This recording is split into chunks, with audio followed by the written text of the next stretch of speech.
大家好，我是 Jane， 欢迎来到今天的主题是牌卡解读。那今天呢，我们要来解读的主题呢，也就是为什么你会遇见这个人？那遇见他又是因为什么样的原因呢 ？OK 哈，听起来好像有点绕口令，对吧 ？OK 哈，那我们今天在解读过程当中呢，会先带大家来了解你们彼此的状况，以及目前正在共同的比如说经历什么样的事件，以及呢透过这一个关系，你要学习跨越哪一些阴暗面，以及你该专注的人生课题，好吗？那我们在今天呢准备要进入我们的牌卡解读之前呢，一样我们再一次告诉大家来到我的频道，我的主题是牌卡解读，不会有任何的提醒小物起码到目前为止的主题是这样子的。我希望呢能够带领大家，训练大家自己运用自己的直觉，能够呢比如说去跟这些能量场以及宇宙的高频进行连结。 OK， 那我们今天呢一样选项有3个，分别是数字的1、2、3。那呢不管你是选择哪一个数字呢，请截取跟你自己适合的讯息就可以了。 OK， 那当然你也可以同时选2个选项，也都没有问题。 OK， 然后我们在一开始的同时也会用颂钵来进行这个能量场上面的调频，然后也让大家进入到一个比较平静的状态。所以等一下呢，你可以听着我的这个就是叙述，然后跟我进入到这个能量场上面的调整。 OK， 我们一起呢来听看看天使跟宇宙有什么样的信息，希望透过传讯者我来告诉你，好吗？ OK， 好，那我们就准备来进行这个调频的静心动作，好吗？ OK， 好。现在我要邀请你把你的眼睛闭起来，在心里去感受到你的心跳声，并且开始调整你呼吸的频率，让自己的呼吸能够缓缓地静下来。紧接着运用你的心轮去感受。今天的数字选项有1、2、3，去感受看看哪一个数字跟你的连结是最紧密的。紧接着感谢宇宙跟天使来协助我们进行这一堂解牌。最后张开你的双眼，准备进入到我们这一次的主题是牌卡解读。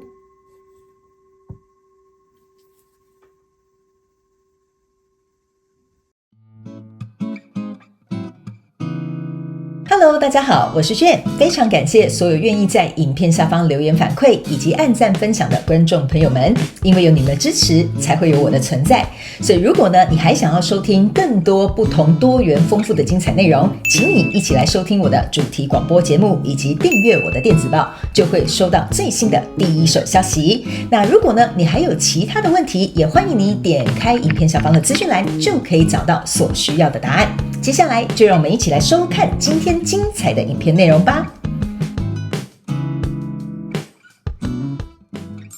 Hello， 欢迎选项1的朋友们来到我们今天的主题是牌卡解读啦。那我们今天的主题就是你为什么会遇到这个人呢？遇见这个人的原因又是为什么呢？好，我们来看看到底是善缘还是孽缘。我是跟大家开玩笑的，好不好 ？OK 哈，不过呢，我相信每个人呢，在生命当中所遇到的人呢，一定都会为你带来非常重要的礼物，好吗？那我们今天呢，一样呢，透过这个牌卡解读来听看看天使跟宇宙有什么样的讯息，希望透过传讯者我来告诉你，好吧 ？OK 哈。好，那我们第一个呢，要先来看一下的，也就是说你们现在呢，目前有什么样的状况，然后呢，有没有经历过什么样的事件？那当然你可以先来听看看。那这个呢，是因为大众运势牌卡解读哈，所以呢，它不会符合每一个人的现状跟细节。我会建议你截取你觉得适合你的这些讯息就好了，好吗 ？OK 好，不用太担心。OK， 那我先跟大家说明一下哈，现在的朋友们可能对我并不是很了解，我是会完全按照这个天使跟宇宙给予我的指引去做这个解牌的方式的调整跟改变，所以选项1、2、3，你们的方式可能不一定会是一模一样的，好吗 ？OK 好。OK， 好，我们一起来看看 OK 哈。那选项1的朋友们呢，我感受到你们要给我的使用的牌阵是这样子的方式，那我就一一来跟你们做解释哈。牌卡我不一定会拿起来给你们看，但是呢，你不用担心，我一定会做一个详细的说明，好吗 ？OK 好。好，那请你给我一点时间，让我去感受你能量场上面的呈现跟细节 ，OK 哈，请稍后哦。OK， 行，我觉得你们两个蛮有趣的哈。我个人会很明显感觉到，你在交手的这一个人呢，你们一个人是怎么讲，很愿意去承担责任的，很愿意有动力的，很愿意去付出的，很乐观、很积极的。那另外一个人，他应该曾经有一些过去影响到他，现在进入到跟你的这一段关系呢，哈，我觉得他还没有疗愈好。或者是他还没有放下过去的一些伤痛，或者是他可能有一些阴影，或者是他自己心里的预设立场，导致于这个跟你交手的这一个人哈，他的想法没有像这个我讲的那个比较乐观积极的人这么的对于这段关系感觉有希望，好吧哈？好，那接下来我先稍微跟你讲一个概述，就是我大概感受到能量场，紧接着我会来讲这个牌卡。那呢，因为这里面是牵涉到你遇到的那个人，我不知道哪个是你，我也不知道哪一个是他，所以请你们呢按照我自己的叙述之后呢，你去想你是这个人还是另外那个人，好不好 ？OK 哈，好，那我们就一起来看看 OK，首先呢。我先跟你们解释一下哈，这张牌卡呢是这个钱币3，然后呢还有一个这个叫做圣杯那什么公主哈，突然要翻译，然后脑袋卡住哈。我个人会感觉呢，我就讲他是这个人物 A 好了，好吧，人物 A 哈，就是 A 这个人呢，我个人会感觉啊，他呢是在一个准备好的状态，就是说我想要跟这个人合作哈。我先跟大家说明一下哈，你遇到的这个人不一定是要感情里面的人 ，OK， 可能是你的兄弟姐妹，可能是你的合作伙伴，可能是你的同事，或者是新认识的上司，或者是朋友都可以，请你们自行灵活运用在你们的生活状况跟场景当中，角色可以互换 ，OK 哈。好，这个 A 的这一个人呢，我个人会感觉哈，他呢其实是带着诚意的，也带着爱意的，甚至带着热情的，就觉得说哇，我认识到这个人了，我很想跟他合作，我很想有一个往来，甚至我很渴望能够跟这个人物 B 能够建立这个非常稳固的这个未来。所以这个钱币3这个状况当中呢，你可以注意看哈，这个人哈，他的城堡哦，上面全部都是满满的爱心，手上呢又拿着一个圣杯哈，但并不代表说这个人啊这么积极、这么乐观、这么正向、这么有诚意，就代表说他没有过去，不是的。你可以看到这个人他的后面呢也是有一个月亮的，但是他的月亮呢是有点像是我不太清楚这月亮叫什么月哈，我就称它为下弦月哈 ，OK 哈，他也是曾经有过去发生过一些事情，他当然对于这个要进入的这个合作或者是关系，他还是多多少少会有他自己的担忧。不过呢，这个人物 A 呢，我觉得他是愿意把这个东西抛到脑后，或者是觉得说啊，过去就是过去了，我总是该放下 ，OK， 我不能因为过去所发生的这个经验啊、经历啊，去阻碍到我接下来可能想要进入一段关系，或进入一段合作，或者是交新朋友，而影响到我自己的心情或情绪。这个人他相对是比较客观的，比较理智一点点的，觉得说一码归一码，好，这个人并不代表过去的人，好，过去的人并不代表现在我认识的这些人 ，OK， 所以这个人呢，我觉得他是比较 ready 的，就是说。他在这个心态上面啦，行动上面啦，我个人会觉得呢，都是准备好的，所以呢，才打算要去认识新的人物，或者是遇到这个所谓你想遇到的这个对象。那来到这边呢，另外一个人物 B 呢，这个人物 B 啊，他呢其实拿的是一个钱币1，然后呢拿的这个是圣杯5 ，OK 好，我个人会感觉这个人给我的一个氛围很有趣哈，你注意看，他是把脸遮住的 ，OK 好，然后呢，他遮住的是这一边哦，就是这个圣杯2的这一边。那在这里呢，有3个圣杯是倒下的，后面其实也是有一些城堡，甚至这个城堡上面有开一道光。我个人会感觉呢，这个人他在心态上面准备的没有那么的完整 ，OK？ 为什么呢？这个人啊，他在这个背后的这些城堡，就是说，在过去他的地基，哈，不管你是在看感情或合作经验，或者是比如说同事关系，他在过去曾经建立的这些经历啊，对他来说哈。我觉得他偶尔会回首过去，因为这边有一个灯，就是象征的意思说，我偶尔会回首去过去看一看过去我所经历的这些东西。然后这边有一个圣杯3是倒下来的，这给我有一种感觉，就是说过去的这些东西啊，他其实觉得并不是很快乐，或者是他有经历一些什么样的挫折，或者是什么样的经历，导致于呢，他现在在看这个圣杯2的时候，他是用手遮起来，有点紧张，有点害怕哈，可能只能从那个手指缝去看他。OK， 所以你说他对这个圣杯2新的关系、新的合作或新的朋友呢？你说他期待吗？他期待的，因为他还是想要偷偷看这个东西是不是在世界上存在，就是说会不会有人真心爱他，会不会有人想要真心跟他交朋友，会不会有人是真心有信用的想要跟他进行一场合作。所以这个人呢，其实他后面所架构的这个，你可以注意看到他的城堡跟这个人的城堡有点不太一样。这个人城堡是很黄金闪亮的充满着爱的。这个人的城堡是灰麻麻一片的，然后这边有一道小小的微光。OK， 所以呢，你可以看到他们在过去经历的这些东西呢，给予他们所带来的信心，或对于目前面临的事情的这个状态是完全有点截然不同的。那再加上呢，这个人拿的是钱币一，这个钱币一我先给你看跟这个人物 A 的这个钱币一墙上的钱币是长一样的，对吧 ？OK， 意思就是说呢，当这个人呢看到这个人物 A 的时候呢，其实他会觉得说，我好像可以试看看哦，他也看起来很有诚意，意思就是说，他这个人也不是想要欺骗什么人物 A， 或者是就是试探人物 A， 不是的，他是很有诚意，拿着一个钱币一来，想要试着跟这个人物 A 去打造一个比如说稳固的合作关系或情感关系，或者是亲子关系或朋友关系 ，OK 好，但是这一张牌卡有点像是在代表他目前的一个心理状态 ，OK 哈，因为呢，你可以注意看，你们两个很巧的是你们都抽到钱币，然后你们都抽到圣杯哈，然后呢，我个人会感觉这个圣杯比较像是你们潜意识下面的这个活动，就是说你们心里别人看不见的，这个钱币是象征你们看得见的行动，所以呢，这个人是很有诚意的，他说，我跟你讲我想要我们这段合作怎么样怎么样怎么样，这个人看起来就是很有计划，然后呢，他能够看得比较长远的未来。这个人拿着钱币一的这个人物 B 呢，比较有点像是说，好像你还不错哦，那不然我跟你合作看看好了，不然我跟你约会看看好了。这个人对于打地基或者是长远的计划，没有人物 A 来得这么清楚，或者是来得这么透彻，因为他在他心里还有很多关卡是他需要处理的。还有一件事呢，这个圣杯5加上这个圣杯公主加起来是圣杯6，意思就是说你们两个人相遇的这个过程都会去 trigger 你们过去曾经拥有的经历。OK 哈，就比如说，假设这个人物 A 呢，他可能这么的美好他觉得说，我很有计划，我要跟你怎么样发展我们的感情，然后我跟你讲，我要带你去哪里玩然后我告诉你我会怎么对待你。这个人好像就是胸有成竹的好像很有那种就是让人家很放心的一个感觉。那这个人呢，他也会觉得说，好吧，那既然你有这些计划，那不然这样好了，我把我的钱币一投入在这里，我们来看看我们能不能进入到这个钱币4。那钱币4的意思就是说，我个人会感觉钱币4对这个人物 A 跟人物 B 的感觉不太一样。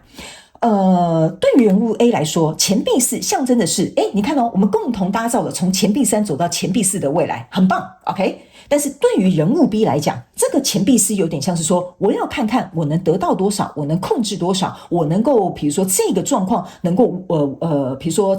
可以维持多久哈。所以这个人物 A 跟人物 B 给我的能量场上面的感觉他们心里的状态跟自己心里在想的东西有点不太一样。OK 哈。好，那接下来呢，我们来到中间这一行。好，中间这一行呢，这边是一个这个宝剑国王，然后另外这个人物 B 呢，这边是一个这叫什么？圣杯8 ，OK 哈，这个宝剑国王呢其实我个人会感觉，你们在一开始可能状况是这样，走到这个中间稍微中间一个阶段的时候因为每个人状况不同，你们就去自己稍微拿捏一下这个时间点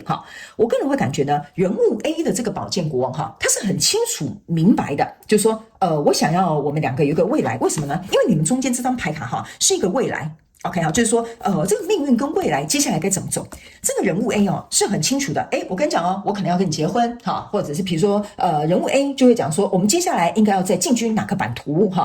那你的想法是什么？这个人物 A 呢是像宝剑国王一样非常清楚明了。OK， 但是这个人物 B 你可以注意看他在这边是默默的细数圣杯8就是你看这个圣杯这边有8个圣杯，然后你看这个女生是趴在这个男生身上，可是这个男生很害怕。为什么呢？因为这就像我刚刚讲的，这个人物 B 给我有一种感觉，就是我如果投入，我可以得到多少，我会不会失去或者是这个可以多么的长久，或者是我可以控制哪些地方。所以这个圣杯8它的投入你可以注意看一下我这样给你看就懂了。这个圣杯8呢，加上这个圣杯5，象征的是圣杯3，意思就是说，他其实也很希望这段关系，就是你们遇见这个人的时候呢，或者是他遇见你的时候，他也很希望大家可以很开心、很快乐。可是这个人他一直在于一个很害怕、很恐惧的一个阶段，为什么呢？这个圣杯8加上这个圣杯2，象征的其实应该是说，你们现在的状态应该要走到圣杯10你们应该要很开心、快乐，然后大家都很满足的状态。可是你注意看，他永远这边有一个圣杯3是倒下来的，什么时候这段关系会消失？什么时候这一段关系可能不稳固，什么时候这一段关系可能会发生什么意外 OK 哈，所以这个人呢是有一种就是他是一个怎么讲？我会觉得他在一个比较紧绷的状态，没有那么乐观的状态，然后永远有一个东西在拉扯着他。OK， 然后但是这个宝剑国王呢，他是非常清楚明了的告诉这个这个宝剑国王是人物 A， 他是很清楚明了告诉这个人物 B 说，我们要去推动这个命运啊，那你要相信我啊，你如果要跟我合作的话，你就要相信我这个人的做事方法啊，或者是做事态度啊，那我的计划是这样，那你的想法是什么？OK， 但是这个人物 B 呢，就会一直有一种，我觉得他一直被他情绪牵动，为什么呢？因为你去想哈，你们两个都是圣杯同时开头的，钱币同时投入的 ，OK， 那我们往下走的时候呢，这个人之所以为什么变成宝剑国王的意思，就是说他开始越来越清楚，我们这样合作该怎么做。可是这个人呢，好，就是人物 B， 他依然是用情绪。被情绪影响，在决定事情，在看待事情，然后在判断事情，所以他们两个是完全截然不同的能量场。所以来到中间这个状态之后呢，会有一个我觉得命运的转折点，就是说在这里或许你们会觉得，我们两个好像不太搭嘎，我们两个在讲的东西好像不一样，然后我可能要安抚他的情绪，可是他经常又用情绪来影响我。OK 哈，所以在这样的状况之下呢，走到最后这里，这里呢是一个宝剑1，这里是一个宝剑3，人物 A 是宝剑1，人物 B 是宝剑3，所以这个人呢，他之所以这么怎么讲，这么受到惊吓吗？或者是他很害怕，或他很焦虑，他终究是走到这个宝剑3，为什么？因为我总觉得这个人物 B 啊，他不是以一个全然去爱的方式在处理这一段关系，就是我100%相信我的合作伙伴，我100%就是进入这个爱河，跟我的另外一半，然后去享受我们的这一段感情。这个人他一直是在一种很像惊弓之鸟的感觉，然后很害怕、很紧张，所以他甚至走到最后一步的时候，宝剑国王在跟他讲说：“你这样不行啊，这样我们两个会一直卡顿在这里嘛，是不是这样说？”最后这个宝剑国王来到宝剑1了。我个人会感觉哈，目前你们两个的状态应该是这个宝剑国王会觉得，这样子下去没意思嘛，对不对？我不管怎么安抚你，不管怎么说，不管怎么说服你，不管怎么表达给你看，你永远都在这种很恐惧的状态，甚至最后你们的结果，这个人物 B 还走到宝剑3的状态了。所以呢，这个宝剑国王他其实是想要有一个新的开始，所以这边我个人会有一种感觉哈，就是说人物 A 呢，他最终的感触是权杖10，就是说他想背负这个责任，可是这个责任给他压力很大。这个责任又让他没有看到全新的未来，这个责任会让他消耗殆尽他的热情，甚至他可能会考虑放弃。为什么呢？因为他从宝剑国王走到宝剑1，然后再走到这个权杖10，象征的意思就是说呢，我这个人拿出这些诚心诚意哈，然后甚至很想要好好的安抚你、照顾你，或者是比如说我们共同一起来商量事情，可是你永远都是被情绪所牵动，所以呢，这个宝剑国王非常有可能，要么他会选择离开，他要有自己一个新的开始，要么他会觉得说，除非这个人愿意跟他有新的开始，不然他一直背负这个权杖10，说实在的不划算哈。或者是呢，他会觉得说，为什么我自己一个人要承担这么多？因为权杖10在这边并没有权杖1的出现，象征的意思就是说呢，他会渐渐的从这种他可能很乐观的状况。这种热情被消弭之后，他没有办法再重新回到权杖1的状态。那这个人不仅走到宝剑3，更重要的是你注意看他这边呢是一个权杖6的逆位，非常有趣的。你看你所有的牌面都是正位，只有这张牌卡是逆位。好，我转过来给大家看，意思就是说，他其实彻头彻尾都认为这个不会成功啊，这个不会长久，这个绝对不会像我想象的一样。所以这个人说实在的我会觉得他应该是吸引力法则反方向使用的这个大师他一开始就设定这一定不会怎么样，这一定会怎么样会发生什么意外，所以终究结果就会按照这样子去发生。所以我必须要告诉你，如果你是人物 B 的话，我必须能够让你理解一件事情因为我不知道你是 A 还是 B， 你们自己要去对号入座。如果你是人物 B 的话，我必须要跟你讲，你心里所想会反映在你的生活当中。即使有一个好的对象、好的机缘、好的这个人际关系进来了，你永远会去重蹈覆辙，走你过去的这个怎么讲循环 OK， 因为你并没有改变你的心态，没有改变你的想法，你没有放下你的过去，所以这个对选项 B 不是选项 B 就人物 B 来讲是很重要的。你必须要能够去，我这样讲吧，去疗愈也好，去消化也好，去看见你自己为什么会在这样的状况也好。OK， 因为我觉得这个人物 B 呢，他可能会在这个循环呢不断的去调整。还有一件事情是，我觉得你们两个人在经历的这个中间的这个过程，这边有一个命运嘛，对不对其实呢，我觉得这个人物 A 是来协助这个人物 B 有一次命运的翻转。但是很可惜的是，这个人物 B 呢，他错过了这一次的机会。OK 但是有错过，你才会去汲取这个教训，你也才会知道说，其实我这边好像有一点问题。所以如果你是人物 B 的话，你要去看到权杖6的逆位，象征的就是说我不相信，或我不认为，或者是这个人不会看到我的优点，或者是这个人其实他太好了，我可能配不上，这个都有可能是人物 B 会遇到的一个状况，就是他可能自己心里会有自我价值感、自卑、自信的问题，或过去的一些经历卡在这里。好吧 ，OK 好，所以呢，这个是大概目前你们彼此共同在经历的一些状况或曾经发生过的一些事件。接下来我们来看一下，你们彼此各自要学习跨越哪些阴暗面，或者是哪一些就是你们要能够去再好好处理的地方，好吧 ？OK 好。那等一下呢，最后我们会来看一下，就是说你们应该要专注在哪些课题上面哈，哪些人生课题或学习课题，因为我觉得人物 B 啊。真的蛮可惜的，你知道吗？因为我在读你的能量场的时候就是读你这副牌卡能量场的时候，我真的觉得 A 呢是老天爷就是派来给他的礼物，你懂我意思吗？但是这个人物 B 他错失了这个机会，我会觉得人物 B 可能甚至会有点懊悔，有点后悔哦。那我会觉得有些时候人生就是没有后悔药嘛，是不是这样说？那我觉得之所以老天爷为什么会派人物 B 来给人物 A 来给人物 B 的原因，就是因为他要让他再一次去看见世界上是有美好的人事物的。那你要不要选择跟美好的人事物去做一个结合，放下你的恐惧跟担忧？这个可能是人物 B 他非常非常重要要去学习的一个课题。我们最后再来看一下，好不好？好，然后呢，我们先从人物 A 开始来看哈。如果你是这个人物 A，OK， 你呢必须要学习跨过哪些阴暗面哈？这张牌卡叫做这个小女孩跟着一条蛇哈，这个是 talking，OK 哈。我个人会感觉呢，这个人物 A 呢，他要去学习的一件事情就是说呢，他呢可能有一点像说怎么讲呢？他可能会被利用，但他不知道 ，OK，我要怎么解释这个能量场给你听哈？我想一下哈，就是说这个人物 A 呢，他其实是很有同理心的，他其实是很愿意付出的 ，OK 哈，所以他要跨越的这个阴暗面，就是说，当他跟这个人物 B 在一起的时候，他可能来到这个权杖10的状态，他会觉得说，那你一开始根本就不是诚心诚意要跟我合作嘛，你根本就不是爱我嘛，你根本就不相信我嘛，所以他会觉得他所付出的这一切可能被利用了，或者是不被珍惜，或者是比如说对方可能有点浪费了他的真心实意 ，OK， 所以这个是他要去学习跨越的阴暗面 ，OK， 他可能要能够去理解说 B 可能不是故意的，也不是说要去操弄他，要去测试他，要去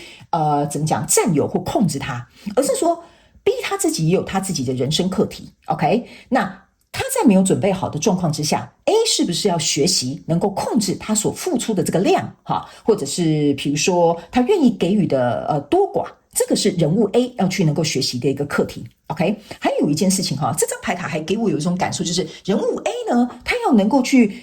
怎么讲？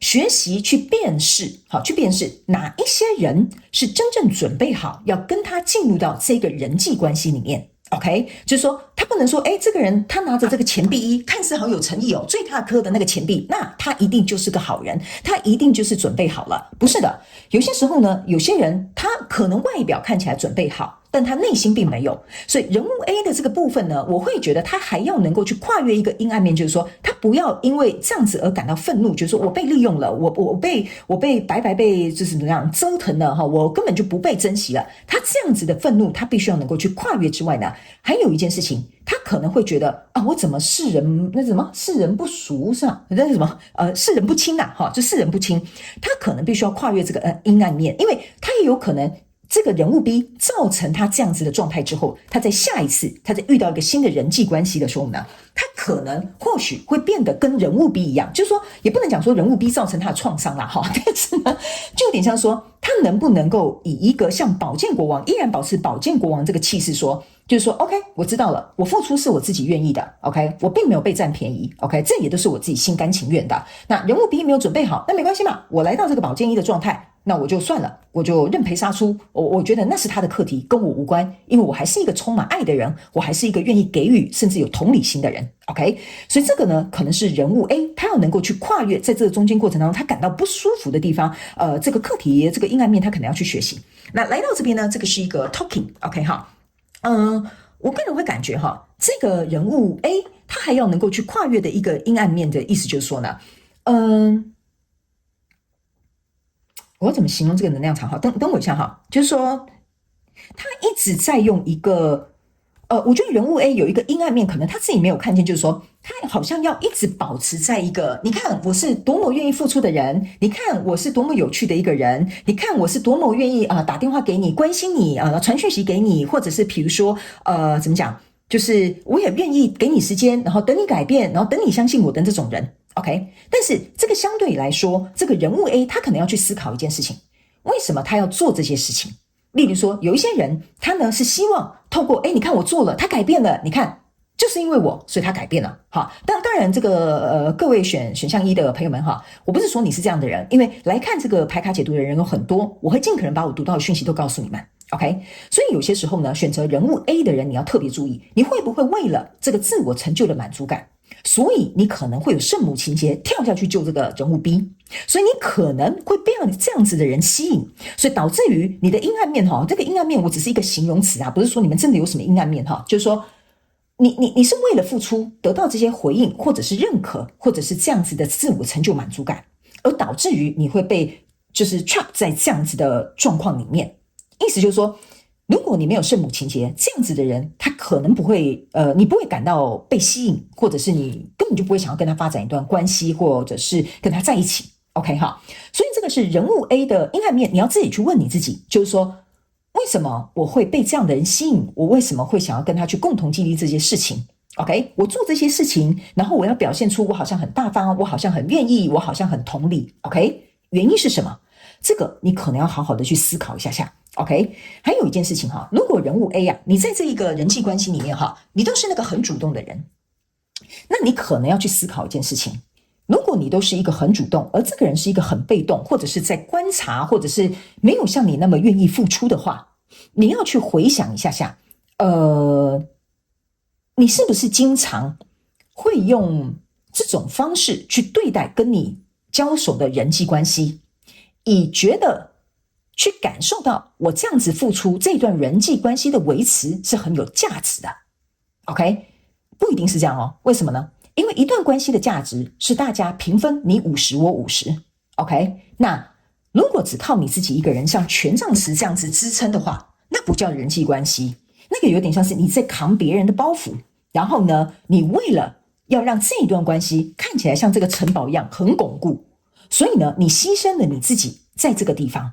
那你也要回头去想一下，你为什么要牺牲，为什么要妥协，为什么要就是去做到这一切。这个是他们希望我提醒你，你要学习跨越的阴暗面 OK。 好，因为有些时候我们在做一些事情的时候是下意识的一个动作 OK。 好，接下来我们走到人物 B。 好，来人物 B 呢，这非常有趣的一件事，我先给你们看这个一个是 talking， 一个是 love call， 意思就是说这个人呢打电话给他，他在等他的电话，所以他们两个才可以通话。所以我个人会感觉你们两个如果会认识说实在的一个巴掌真的是拍不响的。为什么呢？因为在这里呢，这个 love call， 然后还有这个叫做蜻蜓 OK 我个人会感觉呢，人物 B 他要能够去学习的一件事情就是说他必须要能够表达出他内心的这些担忧或考量，或者是他过去的这些状况，清清楚楚明明白白的让人物 A 知道，而不是自己在心里想，自己在心里担忧，自己在心里害怕 OK。 然后人物 B 我觉得他比较怎么讲，比较被动一点点 OK。 他又能够让人物 A 知道说，我也很想爱你，我也很想好好信任你，我也很想好好的跟你合作，可是因为什么什么原因，我觉得人物 B 他有一个阴暗面，就是说你要去想为什么你不敢讲出这些东西，讲出这些东西会怎么样。比如说你是害怕丢脸呢，比如说你是害怕看到别人的你脆弱的一部分呢，还是说比如说你会害怕说这样子的话呢就是你可能在对方看起来呢好像比如说对方就会觉得你并不是他想象的那样呢，这个是你的阴暗面，你可能要去思考一下好不好 OK 好。然后呢还有就是说这张牌卡还有给我一种感觉，就是人物 B 其实是很希望能够得到爱，可是人物 B 在这种自爱的方面，就是爱他自己的方面，我觉得他很欠缺，需要去做足这一个部分的功课。但这个部分人物 B 他可能有点不太懂或不太清楚知道要怎么做，所以我才会说人物 B 他不是一个坏蛋，他只是有点不知道自己要怎么样去消化，然后好像看到一艘船他就上船了，你懂我意思吗？他就想要爬上去，他不想要溺毙，可是相对的他上来之后 OK，他接下来又不知道怎么跟船上的这个人共同划船跟经营，就有点类似这样的一个感受。所以我觉得这个可能是人物 B，你可能要去思考，就是说我刚刚讲的那些一些阴暗面，就是你没有去处理的，你没有去打开的，你不愿意看见的这个部分，你可能要把它找出来。然后在这里呢，这边有一个蜻蜓，那这个蜻蜓呢，给我有一种感觉哈，就是说呢。你看哦，这边是一个改变跟疗愈 ，OK 哈，所以呢，然后还有这张牌卡就是 come into light， 意思就是说，我觉得你在这里哈，我刚刚为什么会讲说哈，你这张牌卡就是灰灰的那种城堡哈，我觉得，人物 B 给我的一个感觉就是说，你还在过去的那些曾经里面，你还没有出来，你很想出来，但是因为看到 A， 我跟你讲啊，这有点像飞蛾扑火啊，哈。人物 A 就像一个很漂亮的火苗，人物 B 呢就会顺着那个火苗，好，他在黑暗的地方嘛，他就会飞向那个光亮的地方，去希望能够得到一点点救赎或安慰，或者是心理上面的满足。所以我觉得这张这个蜻蜓牌卡呢，是要告诉人物 B 哈，就是说你必须成为你自己人生当中的那一道光 ，OK？ 因为如果假设别人永远都来你的生命当中当那一道光的话，你永远都只能当飞蛾扑火的那只蛾。OK， 然后你永远不知道自己怎么死的，好，你懂我意思吗？你那个火啊，是不是很旺会烧到你啊？你都不知道 ，OK， 你只希望走到那边，比如说人物 A 就给了我一个希望 ，OK 哈，所以你要成为你自己人生当中的那道光，那个希望，而不能把这个东西倚靠在对方的身上 ，OK， 这个是人物 B 你要去学习跨越的阴暗面，哈。还有一件事情就是说，我刚刚有讲嘛，你这个调整跟改变还有疗愈，你没有做好。所以这个部分呢，你必须要能够有能力回到过去，去把它清理掉。你看你是要去找专业的什么疗愈师啊，或者是跟朋友聊聊啦，或者是找一个信任的人，能够协助你先把这一块去整合好。不然呢，我总觉得哈，人物 B 啊，你呢很容易有一个状况哦，哈，这个应该是极小众的讯息。这个蜻蜓哈，给我有一种感受，就是说这个人物 B 啊。假设这个失败好了 ，OK 哈，他下一个看到另外一个对象或另外一个人哈，他就去，就像蜻蜓点水一样，这个不适合我就换这个，这个不适合我就换这个，这个不适合我就换这个，就跟蜻蜓一样，所以他会变成是他一直没有办法着地。那人物 B 呢？当你没有办法着地的时候，你就觉得很不踏实，很不踏实的时候，你就会来到这种控制。那你来到这种控制的时候呢，跟你在这个关系当中，这个人啊，你看他吓得要死。你懂我意思吗？然后你又就知道自己到底哪里发生什么事，就说为什么大家都逃之夭夭，为什么大家到最后都离开我？那你不就是自己造成自己更多的伤害？然后呢，反而让你自己的状态陷入了一个我觉得更不清不楚，然后你也不知道问题出在哪。OK， 我跟大家讲哈，大部分的问题都是出在我们自己身上。所以你一定要自己回到你自己身上去找到这个症结点。好，解铃还是需要系铃人的。OK， 好，来，最后我们来看一下，我们来抽一张牌，看一下人物 A 跟 B， 你们各自该专注的这个状况是什么？好不好？该专注的这个人生课题，该学习的是什么？好不好？好，来，这张牌卡呢是要给人物 A 的。OK 哈，人物 A 就是说呢。这张牌卡就是说，它上面是写说，我接受这个 challenge 是一个最好的方式去学习。OK 哈，这张牌卡其实很明显的就是在讲人物 A， 为什么？人物 A 啊，专门去挑战这种人，你懂我意思吗？他专门挑战这种人哈，他又专门吸引这种人。OK。但是呢，人物 A， 我必须要告诉你哈，没有错，有些时候我们人生当中是需要去经历一些挑战，我们才能够知道说，哦，好，那下次来我要怎么应付，我要怎么样去做，我要怎么样去改变 ，OK？ 但是这张牌卡是要告诉人物 A 一件事情，有些时候人生呢，接受挑战是好的，是健康的 ，OK？ 但是有些时候，你如果在这样子类似的状况当中一直重复的去接受这些挑战，那它就会变成一个灾难。OK， 所以你可能要去思考一件事情，你有没有能够用其他的方式去做另外一种学习？就是说，学习它不一定是要经历痛苦去学习的，学习也是可以在快乐当中学习的。那你不一定需要跟这样子的人物交手，或者是吸引这样子的人，或者是去拯救这样子的人，而得到你想要的东西或学习你要的课题。你可以去找到跟你一个一模一样、有同理心的、愿意付出的。但你们在这样的过程当中，不是健康快乐的学习吗？你懂我意思吗？所以你不需要用这种方式去学习，这个就是你在接下来，如果你有机会再去遇到新的人际关系，你要能够特别去专注的一个课题，好吧？好，那我们来看一下人物 B， 来，人物 B 呢，这边是一个 judgment， 哈 ，OK 哈，这张牌卡就是要告诉人物 B，judgment 象征意思就是说，我刚是一开头哈，我就跟你们讲，这个人有一个预设立场，这个一定会怎么样，那个一定会怎么样，这个就是人物 B 你要学习的课题，就是说你要去想哈。如果你们会来看这个牌卡解读哈，你去想吸引力法则，我知道大家都说烂了哈，但是我永远都没有再告诉大家，就是你要去学吸引力法则。我经常在我的广播，在我的各个解牌里面都告诉大家，吸引力法则你不用学，天生就会。这也是为什么我不教吸引力法则，但是我会跟你们分享吸引力法则是怎么样运用的。它很简单，它在我们人生当中每天都在运行。你的 judgment 呢，就是代表说你一开始就是这样预设立场，你就是在许一个愿望，就这样吧。那你自己去看，你的牌卡不就是这样吗？圣杯5、圣杯8，最后来到宝剑3，还有一个倒立的，这不是倒立啊，就是逆位的这个权杖6。所以你要去思考一件事情：如果你的人生你想要转变，你想要改变的话，那你必须要能够理解一件事情，就是说你必须要改变，你去预判这件事情，或者是你去批判这件事情，或者是你脑袋里面有那个保护你的机制，觉得说这一定有危险。好，你怎么知道呢？你又还没去试过，对吧？所以这个要告诉人物 B 你该专注的课题，意思就是说，第一，改掉你的预设立场，开放你的心胸 OK。 第二件事情，你要能够不要去太快速下你的最终决定，意思就是说，你看这边有一个风吹草动啊，那一定人物 A 有什么样的事情发生，然后呢，你就回到原本你的回圈，你会不断的用你过去的经历去判断审判你现在所遭遇的状况 OK。 那你要去想啊，你这个人不是活在未来的。你说我未来想要有幸福快乐的生活，我未来想要有一个很成功的创业，没有啊，你一直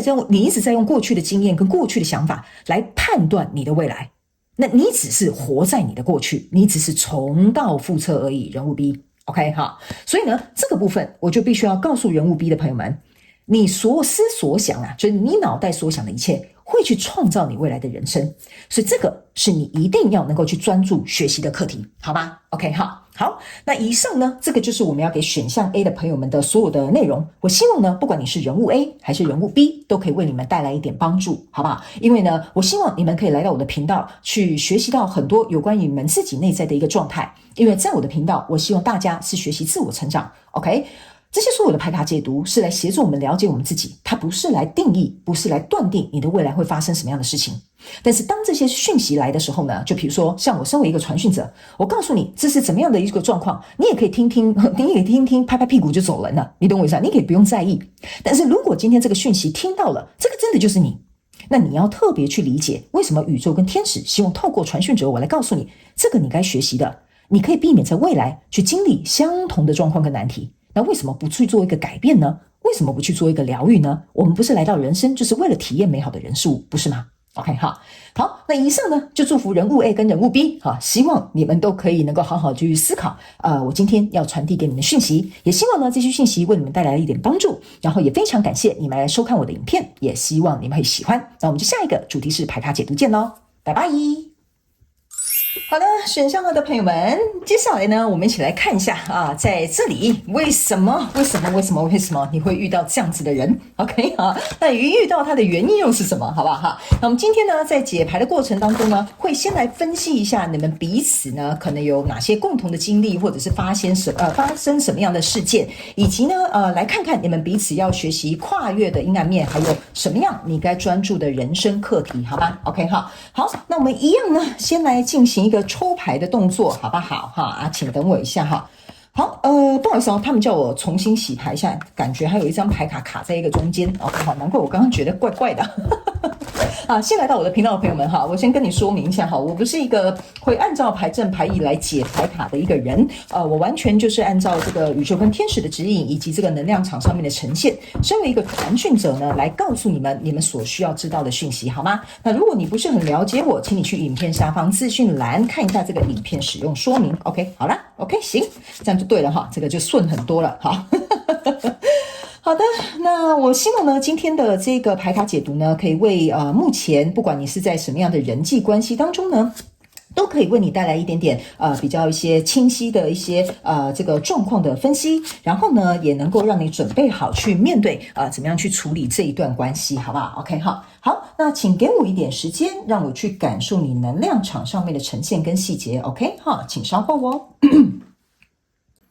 OK， 请等我一下因为你们的故事我觉得内心戏蛮多的 OK 哈。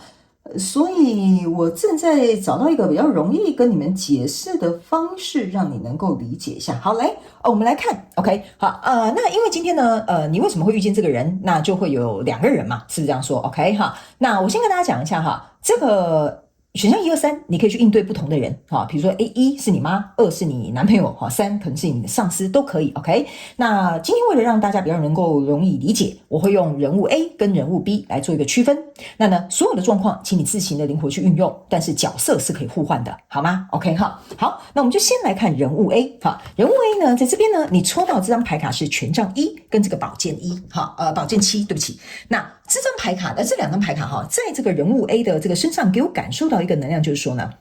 我个人会感觉这个人物 A 呢，在进入到这一段关系哈，我就直接讲关系哈，那你可以不用局限在什么感情关系啊，同事关系、亲子关系，什么关系都可以，好吧 ？OK 哈，我会觉得这个人物 A 呢，在进入到这一段关系的时候哈，它是带有一个热忱的 ，OK， 然后他甚至我觉得哈，人物 A 他有抛弃一些选项的。意思就是说，比如说，假设这是一段感情关系好了哈，这个人可能本身是很受欢迎的，可能同时有很多人追求他，可是他最终选了这个人物 B， 好，所以他把其他人都拒绝掉了。所以我觉得人物 A 呢，他本身可能，我觉得他算是一个怎么讲？就是不能说机会比较多，但是有一点像说，这个人本身带有一点魅力。好吧哈，这个人本身带有蛮强大的魅力，所以也有可能是这样子，你可能就被这个人吸引，或者是对方可能被你吸引这样子 ，OK 哈。那这样子的状态当中呢，我会有一种感觉，就是说，这个人物 A 呢，他除了放下过去的一些他的选项，他必须要拒绝，就算他要跟你合作嘛，他要跟你签合约，就是他要拒绝其他要跟他合伙的人，也是一样的道理。但这个人呢，我个人会有一种感受，就是说，他会觉得，我既然选择人物 B 了，那人物 B 呢，你就不可以怎么讲？不可以辜负我的真心哦，哈！你不可以背叛我哦，哈！你一定要好好的对待我哦，哈！我不知道为什么人物 A 哈，他明明看起来是很 charming 的哈，所以他很有魅力，然后很有自信，然后很有这种就是吸引人家的这种，我觉得他外表应该是蛮不错的，但是他内心却有这样子的一个感受 ，OK 哈？所以呢，他心里其实希望人物 B 不要辜负他的。还有一件事情哈，他也觉得说，既然我都拒绝其他选项了，既然我都已经不再跟其他人合作了 ，OK 哈，那我选择你哦，那就代表说我是怎么讲？我有点像是怎么讲？我是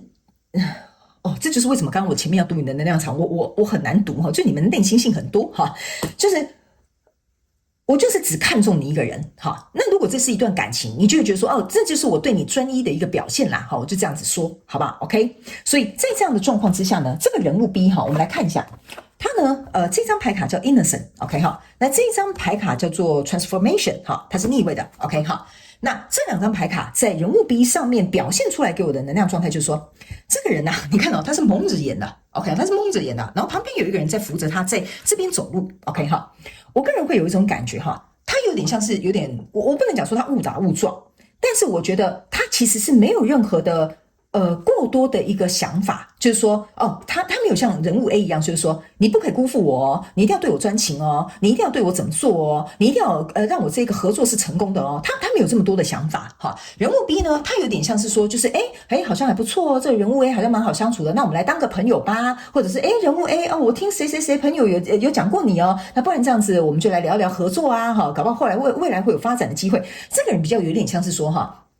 他是有点像是顺水推舟啦，哈，就是这段人际关系怎么发展啊，他就默默的刚好也走进来了，哈，所以呢，他比较有点像是比较自由自在的这样子的一个转变 ，OK， 所以这个 transformation 这个蜕变哈，这个逆位的意思就是说呢，他没有做任何太多觉得说这段关系一定要怎么样的打算，就是说。我不觉得我们俩认识一定要在一起，我不觉得我朋友介绍你给我当合作伙伴，我就一定要跟你合作 ，OK？ 他没有这种什么铁了心啊，已经压了这种什么下好离手的这种感觉哈，这个人不是这样子的，这个人比较有点像是说，我们就这样子吧，顺其自然吧，然后我们就看怎么样发展吧。可是 A 呢，不是的哦 ，A 是那种就是冲着你来的感觉，哈，所以我就是觉得说这两个人整个氛围给我感觉有点不太一样。OK， 这大概是你们刚认识的时候的初期，或者是刚在发展的这个过程当中，前期有点像是这样子的。所以呢，来到这个中间这个阶段的时候呢，这个人物 A 呀、它是一个命运 ，OK 哈，人物 B 呢，它是一个钱币女王 ，OK 哈，我为什么会说呢？人物 B 哈，他比较有点顺其自然，他不敢哈，他也不着急哈。原因是因为人物 B 啊，他本身是一个钱币女王，但是呢，人物 A 我觉得他比较有点像命定论哈，就你像说他看到 B 之后就觉得啊，这就是我命中注定的那个人 ，OK 哈，或者是比如说啊，一定是因为谁谁谁介绍你给我，那就代表我们一定要合作，代表你是值得信任的人，所以我们注定要这样哈。人物 A 呢，他就比较有点像是我不能讲他一板一眼哈。但是他就是有点不是这样就是那样的人 ，OK 哈。那人物 B 呢，她是一个钱币女王。那钱币女王的姿态的意思就是说，我自己本身是很有才的，我很有能的，我很有钱的，我很有选择机会的。你可能很迷人，你可能有很多选项，但是我不差，好，我是钱币女王的哈。所以你可以看这个钱币女王坐在这边哈，是很有自信的。但是呢，这个人哈是躺在这边哈，在这边弹琴的 ，OK， 所以你注意看哈，他们两个手上拿的东西不一样。钱币女王拿的是很实质的东西，这个人拿的是音乐，你就把它想成哈，它是一种比较我要怎么形容呢？就是说它是一个比较我不能讲说是幻想，但是我不得不说哈，人物 A 呢比较多脑袋里面的小剧场。他已经想到可能10万8千里之后跟人物 B 生了2个孩子啊，然后房子住在哪里啊，车子买什么类型啊哈，这个大概是人物 A 哈，但人物 B 是那种我们先认识一下吧，我们先看看合不合适吧，然后如果合适的话，我们再来约会吧。约完会之后，我可能还要审核一下，因为我是钱币女王啊哈，我要看你值不值得我投入啊。所以他们两个人路数是完全不一样的。一个人是讲求很实质的，一个人是活在那个粉红色梦幻小泡泡里面的。OK 哈，所以呢，他们两个的这种对于这段关系的这个状态是很不同的哈。那我不知道你是 A 还是 B， 你也可以自己去看一下你是哪一种。但是你们两个人呢，来到这里有一个权杖2，权杖2的意思就是说，你们的差异性在这个状态当中呢，已经开始出现了。就是我刚刚讲嘛，这个人比较实际，这个人是活在这个梦幻小泡泡里面 ，OK 哈。然后这个人呢，是这样就是这样，那个人呢是有一点像说，我们先看一下吧，观察一下吧。所以这个人呢是属于稳扎稳打型的，这个人是属于那种就是偶像剧这种韩剧那种类型的。所以来到这里的时候呢，我觉得你们应该彼此有发现到彼此的差异性存在。所以其实这中间应该是有一个抉择点的，就有点像是说，这个人物 A 可能会去认人物 B。那你到底有没有要跟我交往啊？你到底有没有要跟我合作啊？我们都谈这么久了，吃那么多次饭了，那现在到底状况是怎么样啊？哈，那人物 B 呢会跟人物 A 讲说，我还在想啊，我在思考哈，这个到底要不要跟你合作啊？哈，因为我在衡量你的条件嘛，是不是这样说？我觉得你人不错嘛，我也没有说人物 B 人不好哈，人物 B 人物 A 人不好哈，人物 B 会觉得说，我觉得你人很好，但是我们要在一起不是只有人好而已，你懂我意思吗？就是说你不能只是长得漂亮哈，或者是你人很好，你对我很好，那我就一定要跟你在一起。那全世界对我好的人，我就每个人都跟他在一起哈。所以这个人呢，他是很有头脑的。OK， 我不是说 A 无脑哈 ，A 是那种就是哇，我觉得我很开心，我很快乐，那我们就这样子吧哈。他比较顺应自己的心情，但是人物 B 呢，他是比较讲究，就是说这是不是真的有一个实际的发展。所以这个差异性出来之后，来到接下来这个地方呢，非常有趣哈。这个是一个钱币9，这是一个钱币10。然后呢，更有趣的是，这2张牌卡都是逆位的。OK 哈，意思就是说呢，钱币9逆位的时候，就象征说我没有打算要放弃我目前这样子独身的状态。这个钱币9加钱币女王象征的是钱币10，其实这2个人都是钱币10，你懂我的意思吗？只是说，在人物 B 的角度来看，这段关系呢，是有点像是说，我要为了你放弃我的自由吗？就是说我要放弃，就是我不是单身就跟你进入这段关系吗？还是说我要放弃我自己跟你成为合伙人呢？那这样子我们就可以变成钱币10，你懂我的意思吗？所以呢，当他是逆位的时候，意思就是说人物 B 还没有打算要这么做，因为他的观察期比较长，他考量的比较多，或者是他思虑的东西比较慎密，所以他呢要走到这个钱币10的正位哈，他可能需要更多的这个怎么讲？有利的一些证据，或者是他他自己很肯定，或者是对方表现出来是让他觉得值得，他才会走向钱币石。而人物 A 非常有趣的一件事情，他刚好就抽到逆位的钱币石。OK， 逆位的钱币石，我给你看哈。正位的钱币石应该是说，那我们这样走着走，我们两个不是就都走到钱币石吗？你有没有发现你们的牌卡很有趣哈？就是说，正常来讲，我们都想走到这里啊，对不对？那为什么我的钱币石是逆位的？象征的就是我觉得这个合作，那你既然这样子的话，我觉得你就是没有诚心啦，你就是没有诚意啦，你就是没有打算要跟我进行这段感情或这个合作啦。OK 好，所以人物 A 其实也可以看得到，目前这个状况是停滞、卡顿，甚至是结束的。人物 B 他也知道说，我不会这么轻易的就进入到这段关系或这个合作或这个感情里。OK， 所以这个结果应该是无疾而终，或者是暂时是停滞的一个状态。那人物 A 呢，他的最后这张牌卡是Power， 人物 B 这张牌卡是这个宝剑这什么王子。OK 好，我个人会感觉哈。人物 A 呢，还是一直你注意看到，人物 A 的这个女生会看着这个国王 ，OK， 但这个国王会看着别的地方，意思就是说呢，这个人物 A 呢，他会觉得说，就是怎么说呢？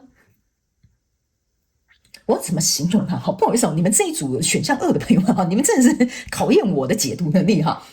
我会觉得人物 A 给我的一个感受就是，好啊，那你既然不要我，对吧？我当初为了你拒绝这么多的选项，没关系，我还有别的人，我就去跟别人搭理去了。OK 哈，所以呢，这个钱币石呢，人物 A 也决定那就不要嘛，好，我们就在这里停滞嘛，你不选我，我还有其他选项。但是呢，人物 A 可能不清楚的意思就是说，你看他可能马上就去找另外一个人合作，或跟另外一个人约会，或者是跟另外一个人去认识新朋友。OK， 他觉得你看吧，我找到我的国王了，我找到我的女王了，你是钱币女王又怎么样？哈，这个人物 A 就会有这样子负气或赌气的一个状态。OK， 但是他没有想到哈，在跟他这个交手的人，他也是看着别的地方的。OK， 所以当这个人物 A 这么选的时候哈，其实他会选到跟他同类型的人。OK， 所以其实人物 A 在这样的这个选择之下，不一定会找到适合他发展的关系。那人物 B 呢？他为什么会是一个宝剑这个叫什么宝剑王子 ？OK 哈，意思就是说呢，这个人物 A 你看你可以把它想成是一个丘比特对，他刚好就是丘比特不好意思我先跟大家发誓，我真的没有看到丘比特。我刚看到这里，他们跟我讲说丘比特，我说对，你就把它想象成一个丘比特，因为我很认真在看这个人，没想到下面就写那个丘比特，我的天哪这很神奇这就是为什么我很乐意当一个传讯者。为什么我刚刚一直注意看这个人拿着这个剑很像丘比特的原因，就是说这个人他剑没有在弦上，他不一定要发。好，有的人是在剑在弦上不得不发。这个人物 B 我觉得他很谨慎或者是我先跟大家讲一下如果你是 A 他是 B 我必须跟你讲，这个人不是坏人，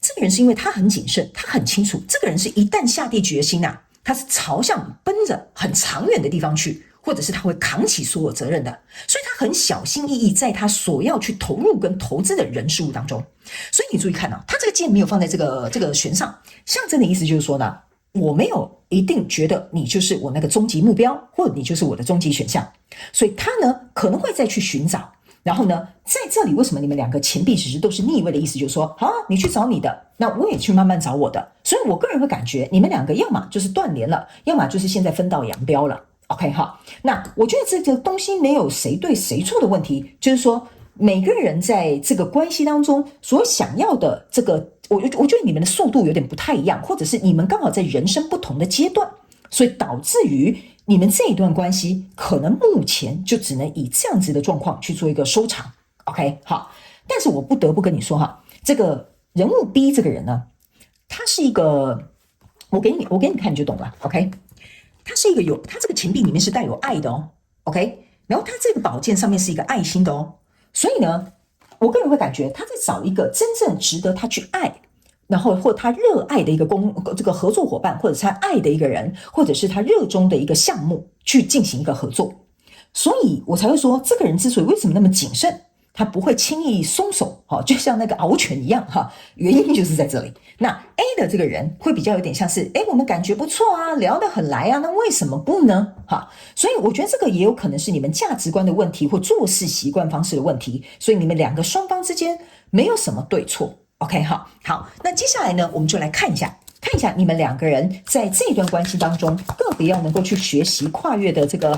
阴暗面有什么？那我先跟大家说明一下哈，这个阴暗面哈只是一个形容词啊，不是说你这个人真的有什么样的阴暗面，好不好 ？OK 哈，好，那我们来看一下这个人物 B，OK， 好，抽一张，好，行，就是这一张，好 ，OK，Not today 。我觉得这张牌卡好适合人物 B 哦，好，来 ，OK， 我们先从人物 A 开始，好不好？好，来，这张牌卡叫 Runner， 哈，这就是为什么我会跟你讲啊，这个人会急着去找别人，怎样？你有选项是我没有嘛，哈，所以这个人很快就会跑走啊。然后呢，这边还有什么？去约会啊？你看嘛，他马上找别人去约会去了。OK， 好，好，来，好，这3张牌卡呢，我先来跟这个人物 A 讲一下，如果你是人物 A 哈，你要学习什么样的这个课题？首先呢，我先从第一个这个 Runner 来讲哈，就是说。我觉得你的阴暗面是，一旦你觉得这个苗头不对，你就想跑，就有点像说你在抛弃我之前我先抛弃你，我就先赶快跑。OK， 为什么呢？因为我不想去感受或接受那个痛苦。OK， 比如说被抛弃的痛苦啦，被拒绝的痛苦啦，或者是你好像没有对我很在乎的这种焦虑啊，哈，我觉得人物 A 有这样子的一个状况。OK， 好，那我觉得人物 A 要去思考一件事情。如果你没有办法在一段人际关系里面去感受到这些状况的话，那你又怎么样能够在一段关系里面去感受到亲密呢？这个就是这张牌卡要我告诉人物 A 的，就是说你没有办法去跨越这些痛苦，跨越这些经历，跨越可能这些要聊一些非常就是 hard 的 conversation， 就是很困难的这个对话，或者是去接受这个状态是这样，那你没有能力去 handle 这样子的一段人际关系的话，你很难去感受到感情或感受当中的那个深度，你会经常跑掉。所以我才会说这个人他马上就说没关系，我去找别人凑对去了。这个就是你，所以你也要去思考一件事情，你会不会很害怕孤独或自己单独一个人？这个也有可能是人物 A 的问题，你不想被落下，你不想自己一个人。OK， 还有一件事情这个人物 A 如果你是在看感情你应该是那种很快就掉到那个就是爱情的漩涡的那种人这个部分呢，你可能也要特别注意就是你掉下去的速度有点太快了比掉下去悬崖还快。OK 那这边还有一个就是说，你可能经常会因为面子，因为我觉得人物 A 你本身的这个条件啦、外表可能也不差。所以你的自尊心也有可能是会影响你在一段人际关系当中呢，会做出冲动选择的一个原因之一，所以这个可能也是你要跨越的一个阴暗面，好不好？好，来，那接下来先解这张牌，来，这张牌卡就是说，你看嘛，我就讲嘛，你马上去找一个新的人嘛，所以呢，我会觉得说人物 A， 如果你在这个过程当中就是说，你不断的去透过换人，因为你可能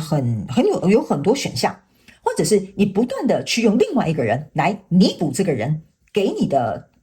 带来的这个伤痛，或者是你为了就是怎么讲？要怎么讲？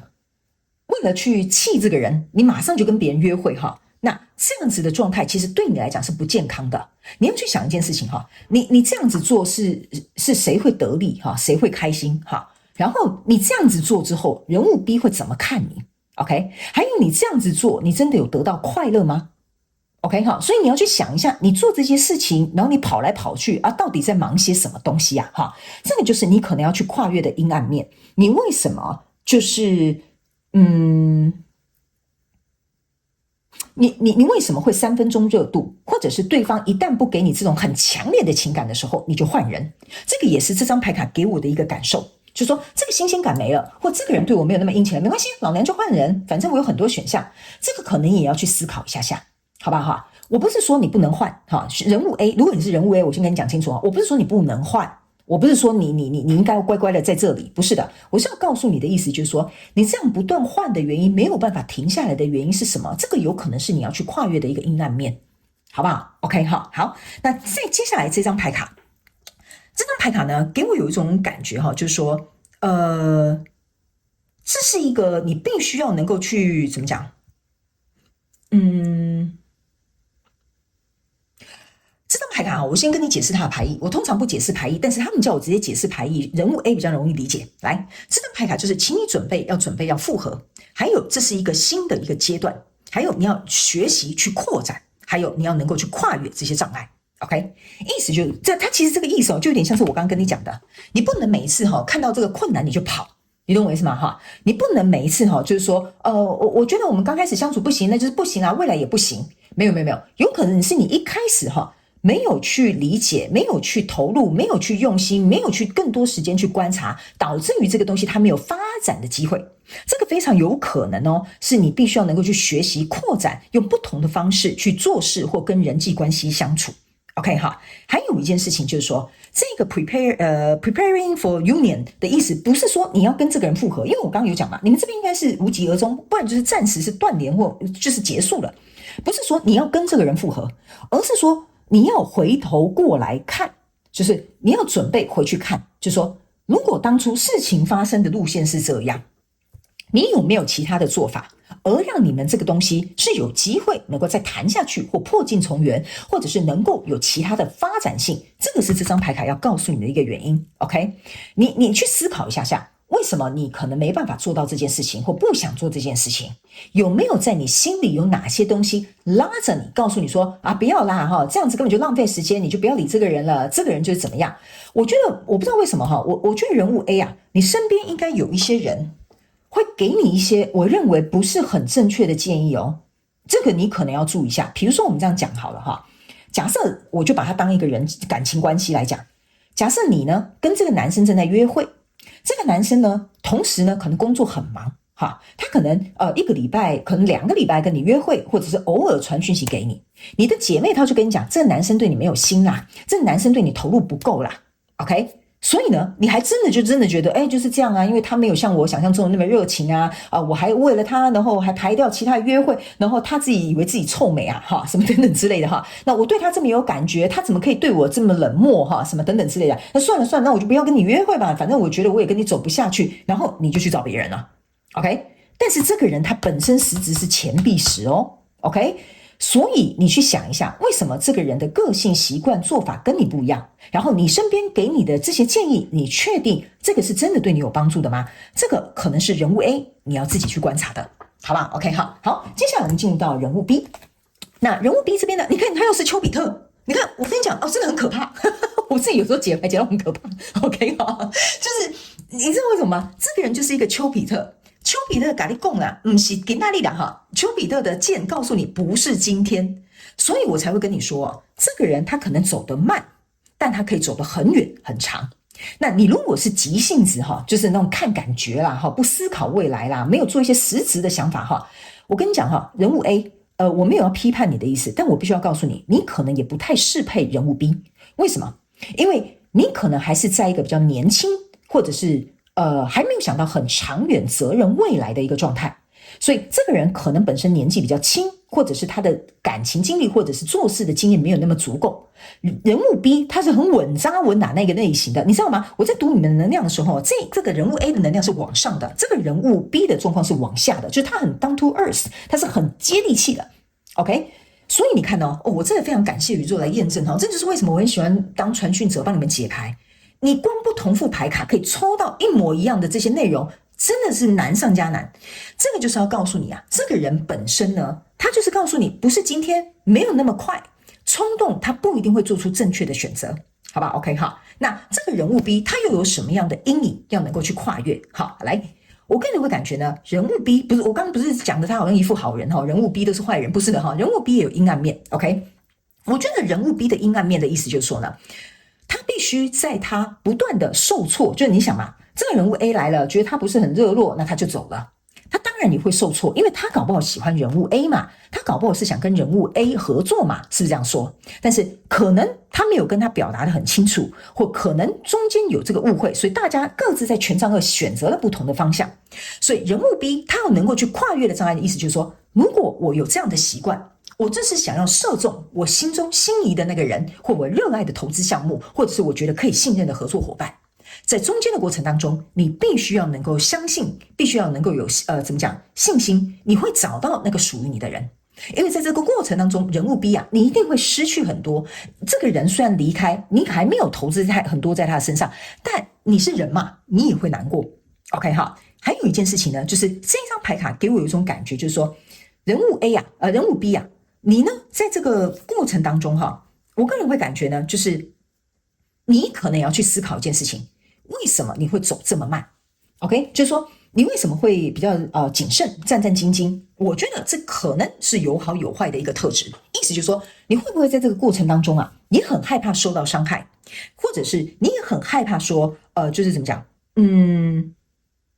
很害怕说，一旦当你向这个钱币女王投入之后，这个人你去想哈，一个人是拿权杖，一个人是拿钱币，这个人是靠着热情在维持的，这个人是靠实质投入在维持的，所以这样的人际关系到底契不契合？所以人物 B 可能也会很担心说，我真的投入了，结果对方只是一头热，那他就走了，他又跟别人就是马上跟别人在一起，我找别人合作去了。那在这样的状况当中，你是不是也过分的谨慎，不敢去投入 ？OK， 或者是你的速度可不可以跟对方讨论？你的思考、你的考量、你的条件、你在乎的点，你能不能够跟你交手的人事物能够去表达出来，好不好 ？OK 哈。还有一件事情呢，就是说呢，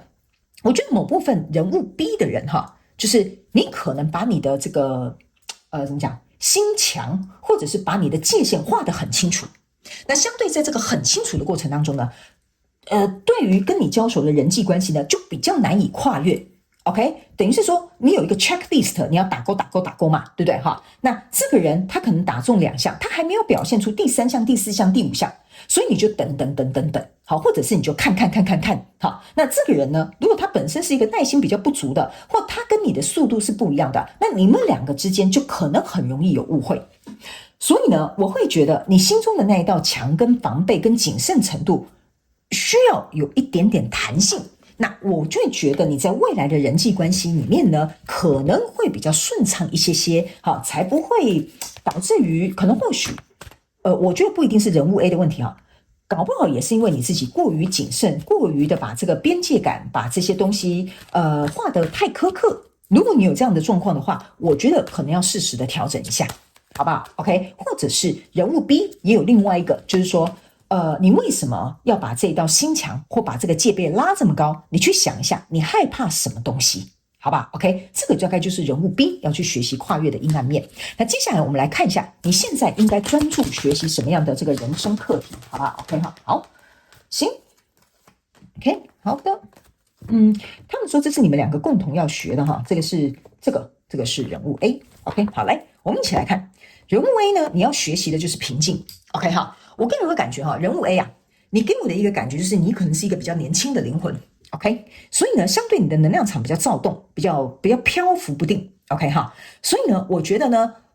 你会因为这样子的情绪大起大落，比如说看到这个人3分钟热度你就跌进去了，我看到这个人我不喜欢，哼，我讨厌你，你就走了，所以你的情绪呢是在经历一个非常非常大的波动，比较少维持在这个比较平静的一个状态 ，OK， 所以我告诉你哦，很极乐的状态不一定是好的 ，OK。然后，所以我才会跟你说，你可能要去找一个中间点，这个可能是你要去学习的。OK， 就是说你在认识一个新的人际关系的时候，不要就说我终于遇到我的天才，你看他就是我的白马王子，他就是我的白雪公主哈。然后呢，一个苗头不对哈，你就说我觉得他真是一个，我就不要骂脏话哈，我觉得他真是一个比如说什么样的一个人哈，他真的是很莫名其妙哈。你呢一下又冲到那个很火的状态，所以我觉得这个 piece 是要告诉这个人物 A， 就是说你必须要能够懂得去控制你的情绪的收放。然后呢，让你自己来到了一个比较我觉得稳定的地方，因为我刚刚有讲嘛，你的能量场是一直飞上去的，这个人是很接地气的，所以你们两个是有点像是截然不同的人 OK 哈。那人物 B 你在学习的这个课题叫 Envy OK 哈，我个人会感觉哈，这个 Envy 呢是要告诉人物 B 去思考一件事情，就是说我觉得你在学习的一件事情，其实我觉得你们两个会相遇哈，有一个你们互相学习，我知道为什么你们这个选项2选到三张牌卡了。为什么？来，我解释给你听。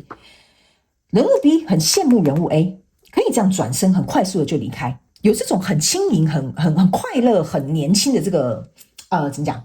这种能量场存在。因为人物 B 他是很接地气的，所以他什么事情都要稳扎稳打、扎扎实实、谨谨慎慎，所以他其实是很羡慕的。他很羡慕人物 A 是这样子的，但人物 A 你要跟这个人物 B 学习的这个课题呢？就是说，你要像他一样够接地气、够平稳、够沉着冷静，所以你们两个中间个别同时在学习的就是成长。所以这就是为什么刚刚我在抽牌卡的时候，他们跟我讲，这个是你们两个共同要能够去学习成长的课题，这个你们个别学习的课题也是能够互相影响的人生课题。所以人物 B 你可能也要去思考一件事情，为什么你会嫉妒别人有这样的状态？那是不是像我刚刚跟你讲的，你的要跨越的那个阴暗面，就是说你自己的心墙啦，或者是你放不开啦，或者是你比较谨慎啊，或者是你很害怕损失啊，或害怕伤害等等这些事情，导致于你没有办法像人物 A 这么的轻盈。OK， 所以我个别觉得你们各自有各自的优点是可以互相学习的，因为这一段关系一定会为你们彼此带来成长。可是你们有没有能力去看到你们教学相长的这个过程，这个可能要交由你们自己来做一个决定，好吗？ OK， 好，那以上呢，这个大概就是要给我们选项2的朋友所有的资讯啦。我个人会感觉你们两个人的能量场的交汇跟相遇很像一个老灵魂跟一个年轻的灵魂相遇。 OK， 年轻的灵魂一定会为老灵魂带来不同的新颖，老灵魂呢一定会为年轻的灵魂带来某部分的智慧。所以我觉得你们两个相遇是美好的，只是或许在这中间的过程当中，你们可能经历了一些冲突，经历了一些纷争，导致你最后现在没有办法走下去，那是因为你们两个人互相学习的课题结束了。 OK 所以如果你真的是这样子结束了，或者是无疾而终的，我觉得你也不要太过于伤心，或者是太过于觉得生气，好不好？因为我觉得你们两个相遇就是为了学习这样子的课题，这就是为什么你会遇见这个人，好吗？ OK， 祝福你哦，选项2的朋友们，非常感谢你来收看我的影片，也希望你会喜欢。那我们就下一集主题式牌卡解读见喽，拜拜。Hello， 选项3的朋友们，今天呢，我们要来看看你遇到这个人到底是为了什么呢？然后呢，又是因为什么样的原因遇到他呢？好吧 ，OK 好，那我们今天呢，在解牌的过程当中呢，我们会先来说明一下有关于你们彼此可能有共同经历的哪些状况或者是哪些事件，然后呢，接着呢，我们就会来说明你们可能要共同去学习跨越哪些阴暗面，以及接下来你要专注的人生课题，好吗？那呢，今天这个1、2、3的选项呢，你分别可以对应不同的人物，比如说1是你的另外一半然后比如说2可能是你的同事3可能就是你跟你的闺蜜也可以，好吧 ？OK 那呢，今天我也希望透过这个牌卡解读，能够为你带来更清楚的一个状况，然后呢，能够让你能够怎么说呢？针对这个人际关系能够有更清楚的一个明了，好吧 ？OK 好，那我们就准备开始吧，请给我一点时间，让我去感受你能量场上面的呈现跟细节 ，OK 请稍后一下OK 行。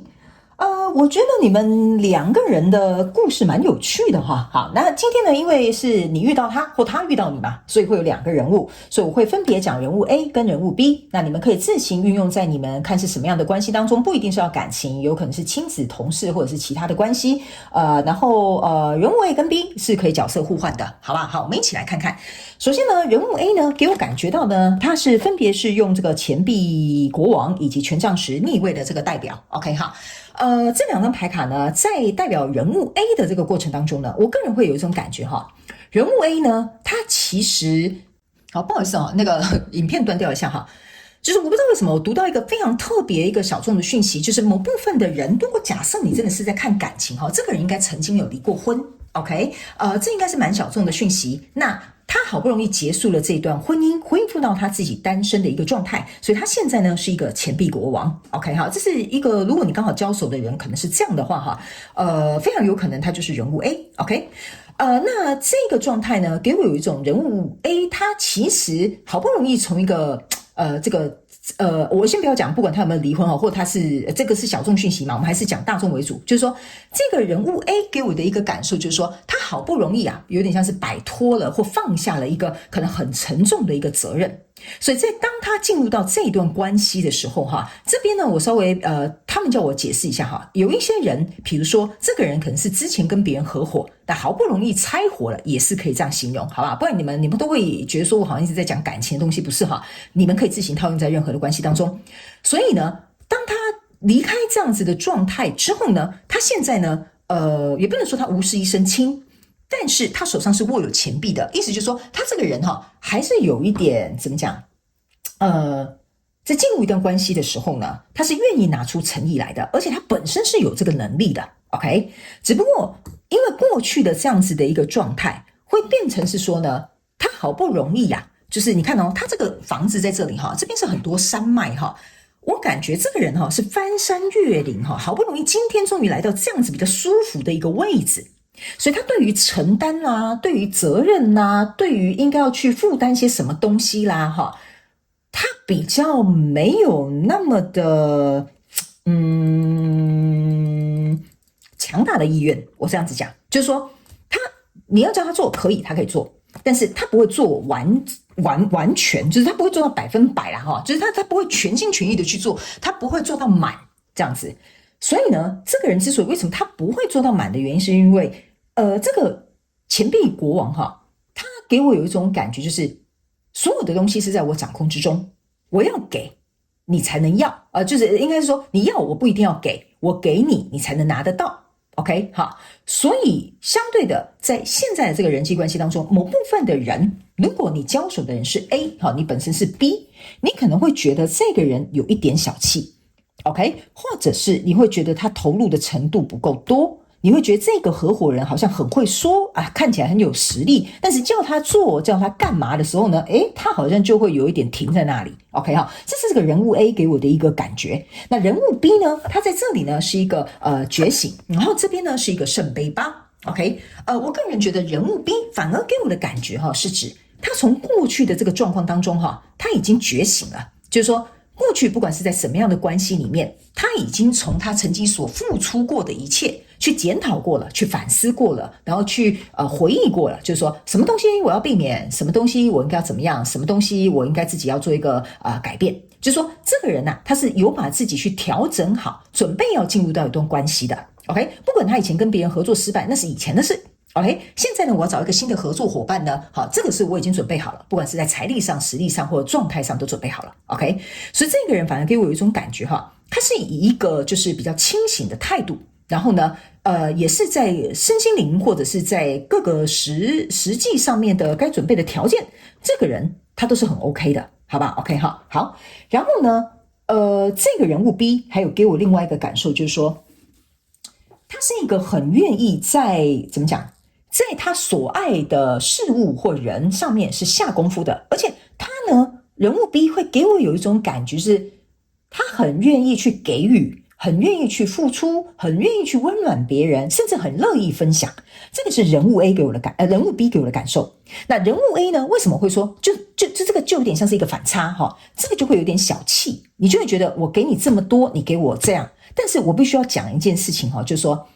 给多给少是我们自己的主观问题。有可能你给他8分，他给你6分或6.5分，你就觉得少，但其实说实在，他也给的蛮多的。OK 哈，所以这个我必须要以一个比较客观的角度来跟你们进行一个说明，所以你去看一下，你大概是人物 A 还是人物 B， 好吧 ？OK， 那这个大概是你们开始的一个开端的一个状态。那来到这个中间这个状态的时候呢，人物 A 呢，它是一个智慧的象征；人物 B 呢，它是一个圣杯王子。那呢，你们中间呢是一个圣杯9。OK， 好。来这边呢，我跟你做一个说明哈。这个人呢，仰天长望哈，这边有1、2、3、4、5、6、7、8个圣杯在这边，一个圣杯在这里。OK， 然后呢，我刚刚有跟你说，人物 B 他是抽到逆位的圣杯8。OK， 好，所以呢，我个人会感觉呢，你们两个人在不如走到中段的时候呢，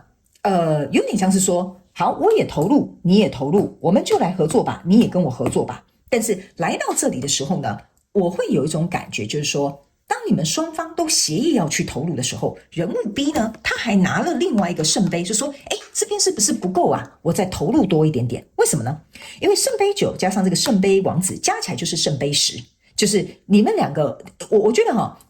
圣杯不是圣杯 B， 这个人物 B 哈，你要去思考一件事情，就是说你在投入这个关系当中的付出这个东西哈，是为了你自己开心跟快乐，还是你自己觉得这样会满意？这个可能你要稍微有点警讯哦，因为在这里我觉得你已经学到你的教训了，但是我觉得因为你乐于付出，你不会计较，或你不会觉得这怎么样，这也没什么大事，所以你依然会去给予这样子的状态。但是呢，这个人物 A 你可以注意看到，这个国王是坐在后面的，在给我翘脚纳凉的，然后呢，顾在这个门口的是一个女生。OK 哈，所以这会给我有一种感受，就是说呢，当你们两个这边都不错咯，我们开始进行咯，他是属于坐在后面等着，我不能说他等着我等着要怎么讲啊，我不是说他在那边等着收获，或者是等着就是好康不是这样子的，但是呢他会把人物 B 推出去面对该去处理的事情。比如说假设好了，这是一段合作关系，他就会说人物 B 你比较会，你去处理这个吧。人物 B 那你去那个干嘛干嘛。人物 B 这个我觉得你去做好了。这个人比较有点像是在发号施令坐在后面比较大梁的那一位那人物 B 就比较忙一点点，就要坐在前面，你知道吗 ？OK， 那人物 B 呢，甚至要在前面就是为了要抵挡这些外在的这些东西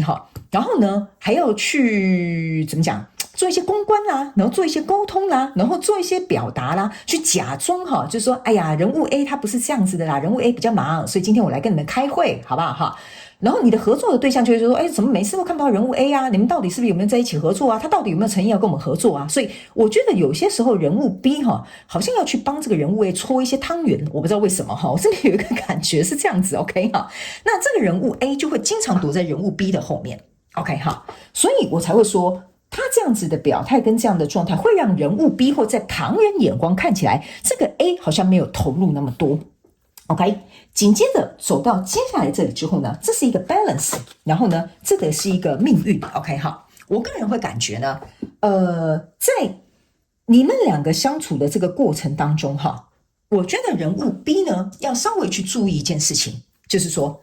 这个人他到底能不能跟你共舞，还是说他只想自己一个人在这边开心快乐的享乐。你看连神都告诉他过来说你不可以这样子你应该要跟人物 B 一起去共同经营这一段关系。所以我会觉得你们这一段关系目前应该是持续进行的 OK 因为其他的有可能别人选别的选项他们是结束的，你们这个关系应该是持续还在进行的过程当中 OK， 那我会觉得为什么这边有一个 balance 出现，就是要告诉人物 B 你必须在这个过程当中取得一个平衡。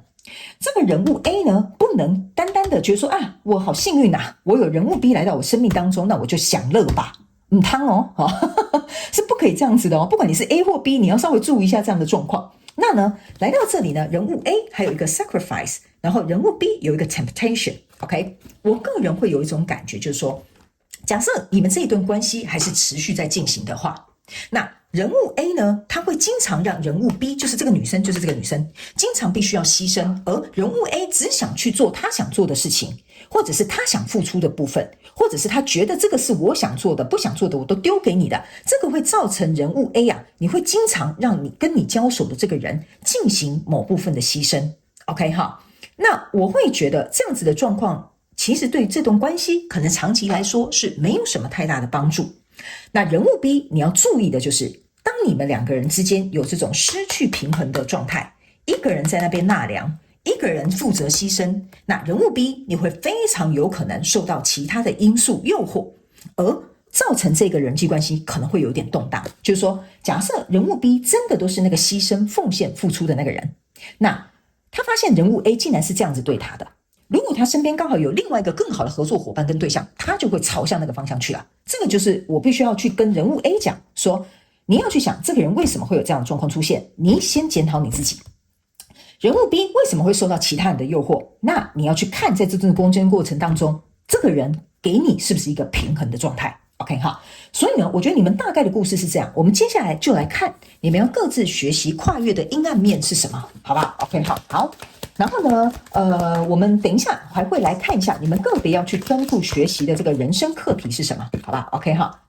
那我们接下来来抽这个人物 B OK 好行 OK 好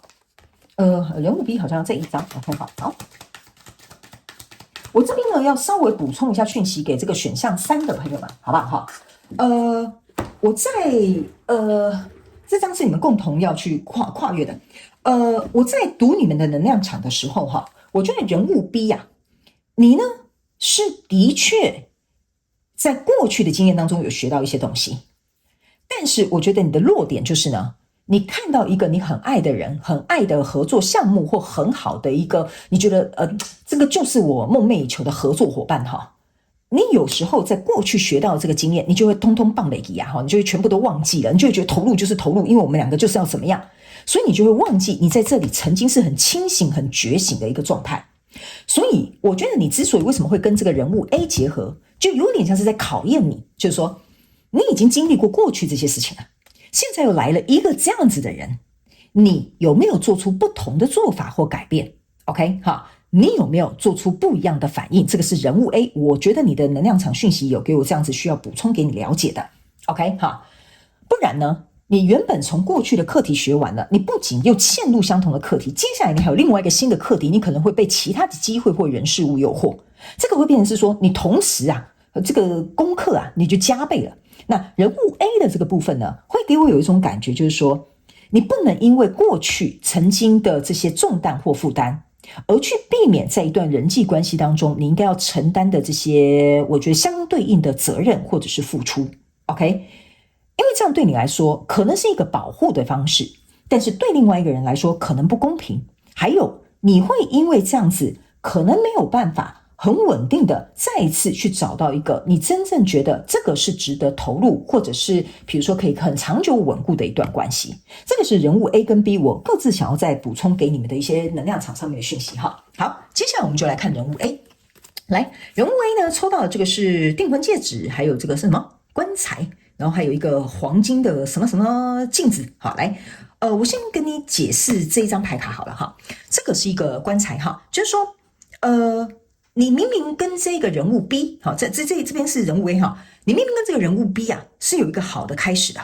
这个开始其实是要让你成长跟改变，你的确会得到你的自由。好，就是说我刚刚有讲嘛，你们某部分的人，这个人应该是以前有离过婚，或有一个不好的合作经验或过去，他好不容易出来了。OK， 所以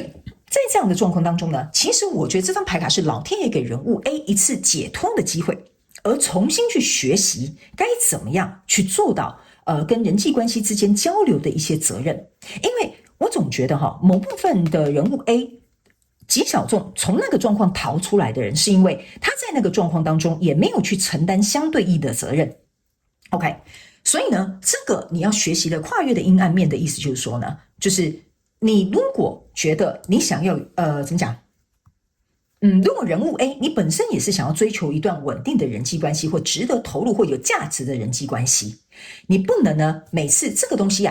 不行，我就把它关到棺材里。棺材里意思就是说，就死掉了嘛，就是说这段关系就死掉了。OK， 那死掉的意思就是说，那我就不要了，我们就离婚吧，我们就拆伙吧，我们就不要再这样子吧。就你看说，你就用这种很断崖式的方式去处理跟解决这样的状况。这个其实对你想要进一段人际关系是没有任何帮助的。所以你可能要去思考一件事情：为什么你只能以结束判定死刑去经营一段人际关系，或逃离一段人际关系，或逃避一段人际关系。 OK， 你是不愿意成长呢，还是不愿意改变呢，还是不想要去承担这些责任呢，还是说你想要自由自在不受拘束呢？那如果是这样子的话，你想自由自在不受拘束，那你可能暂时目前就不适合来到一个什么一对一的感情模式嘛，对不对？你不能说我要一对一的感情模式，然后我又要自由，然后我不要管对方，什么事情都给对方做这不是很怪吗？那你这个感情当然自然而然死路一条嘛，是不是这样说？对吧？这个就是我要跟你表达的意思，好不好？那我刚刚用感情比喻，你们比较能够理解，你们也可以把它套用到其他的关系里面。这个就是你要去能够学习跨越的一个阴暗面。那来到这里呢，这个有一个黄金的这个镜子 ，OK 哈，这张牌卡呢，其实要跟这个人物 A 去讲一件事情，就是说，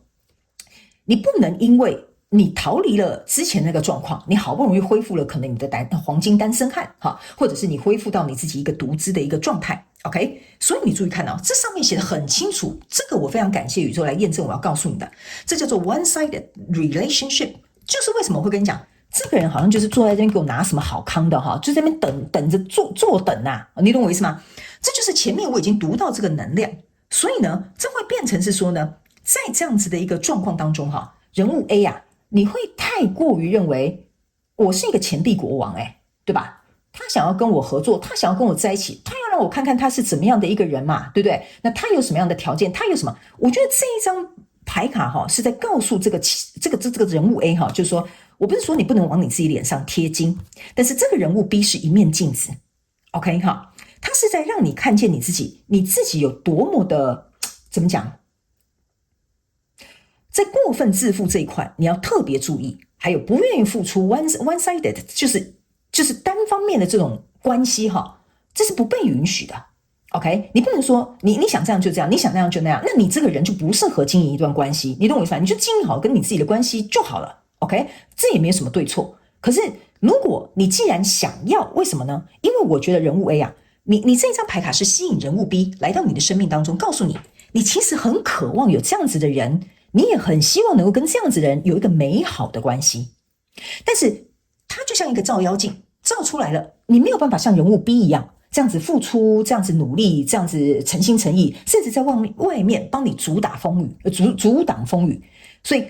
这个人物 B 其实就像一面镜子，在告诉你，你如果要这样的关系，你必须要能够从人物 B 这边去学习怎么样如何去经营跟付出，还有承担这些责任，然后彼此能够共同的相处，这个就是你要去学习跨越的阴暗面。你懂我意思啊？我如果在讲你哈，这个真的是你的哈，我真的觉得你应该要稍微思考一下下，好不好哈？你不能把什么东西都丢给别人，我觉得这样子对于在关系当中，不管是什么样的关系都是不公平的。你不能坐在那边等，坐享其成。我觉得这是不 OK 的。这张牌卡给我一个感觉就是坐享其成。你有什么事情都推给人物 B， 让他到前面去帮你，就是帮你处理。我觉得这样真的是有点不太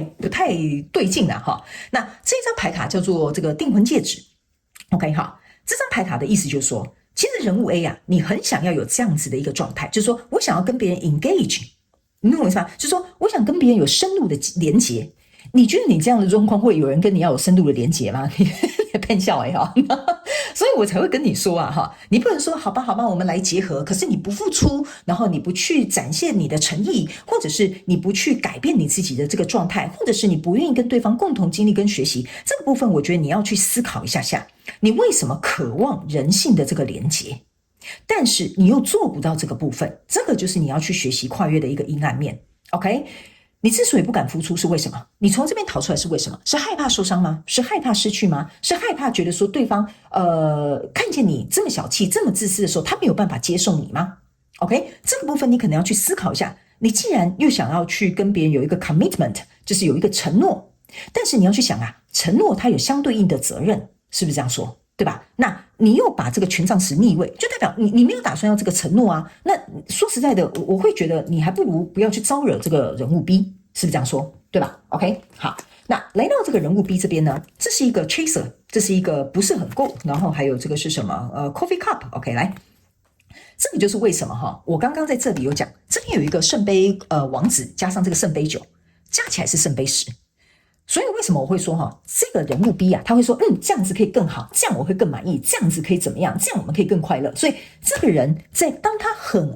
情绪很满的时候，或他很爱这个人或很爱这个项目的时候，他就会倾尽所有的去付出，他忘了他过去圣杯8逆位所学习到的课题。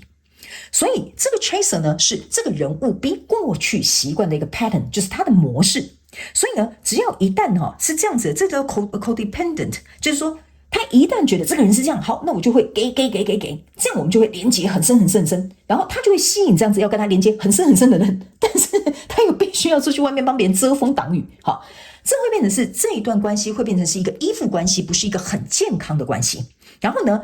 ，B 的这个人，你也要去思考哈，你要跨越的阴暗面，就是说，为什么你要不断的去追求更好，追求怎么样，然后去付出，然后去干嘛 ？OK 哈，所以你这样做是害怕人物 A 会抛弃你吗？或者是说你不这样子做的话，这段关系就没办法维持吗？还是说你必须要这样子去追求，那这样子你才可以得到人物 A 的反应吗？因为你去看你光这张牌卡这两张牌卡给我看就是你不要走 ，OK 哈，然后我在前面帮你做所有的事情。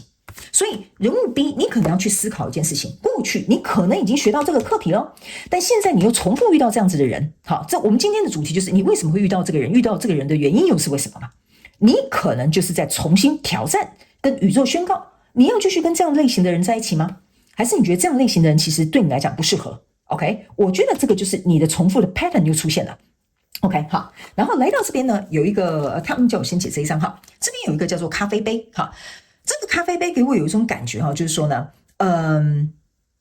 你在这个跟这个人交手的这个过程当中哈，你会觉得你这个杯子永远是空的，为什么？我拿这个杯子的时候，我不知道为什么拿这张牌卡的时候，给我有这个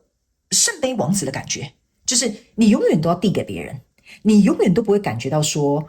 你被满足，然后你要不断的去做到你自己我刚刚前面应该有讲哈，你在做这些是满足你自己，还是说你在做这些是为了巩固这些东西不要垮掉？这个杯子啊，给我就是有一种感觉，就是你不断的在灌溉，你不断的滋养，你不断的在投入，可是你没有得到应有的回报，或者是你没有感觉到你自己受到滋养，可是你不断的去做一个掏空 ，OK 哈？所以呢，我会觉得你可能要去思考一个问题，就是说你不断的去服务别人，服务型人格，我觉得是很好的。但是你不断去服务一个只要你服务，但他不愿意付出的人的话，那我觉得这个服务好像要思考一下下。OK， 还有这张牌卡哈，你去想一下，你对这个人到底是真正的爱，还是说你对这个合作是你很肯定、很有信心，你们两个之间绝对有发展，然后甚至有盈利，还是说你觉得你只是为了，这好难要怎么跟你解释呢？就是说，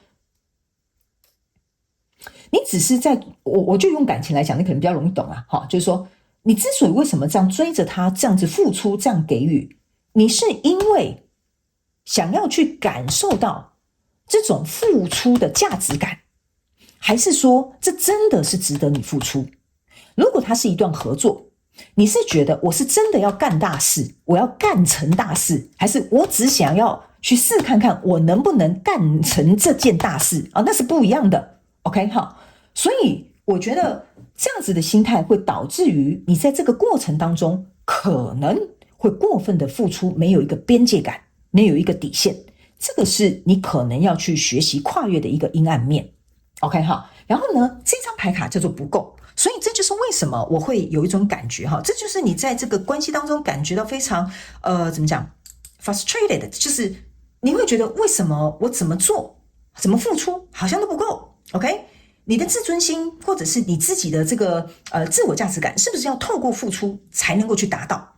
还有一件事情就是说呢，你是不是基于恐惧或者是基于自尊心的问题，所以你才要这样做？我要做到让大家看到我们就是一个很好的合作伙伴，我就是因为害怕他会离开，所以我要做到让他知道说他不可以离开我，因为我很棒。这个呢可能是你要去跨越的一些阴暗面，因为我必须要跟你讲哈，你这样子做不会帮助这一段关系哦，你反而可能会去毁了这一段关系，然后你自己还会受伤。所以这个部分是选项，这不是选项 B， 就是人物 B 你要去思考的一个问题。OK， 不然呢，你会经常在这一段人际关系当中，只要这边有一个坏掉，你就要赶快去把它补一补，你懂我意思吗？好，只要这边不太对劲啊，你就赶快去把它扶起来。OK， 所以我觉得你们两个人是互相吸引的。还有一件事情，我感觉哈，你们这一段关系不是 equal give and take， 就是说它不是一个平等付出的关系，一个人像 taker， 一个人像 giver， 就是一个人是付出的，一个人是这负责拿的。OK， 所以这样的状态之下。第一哦，是满足你们彼此的需求。好，我这边讲这样，你可能觉得有点奇怪。什么叫满足彼此的需求？就是我人物 A 要的就是我要拿，所以你给我，你满足了我的需求。人物 B 是我要给，然后你跟我拿，我满足了，你也满足了我的需求。这看起来好像很合理。好，我这边有个引号，很合理，但是其实不太对劲哦。你懂我的意思吗 ？OK 好，然后你们两个共同要能够去跨越的阴暗面，这是一艘船。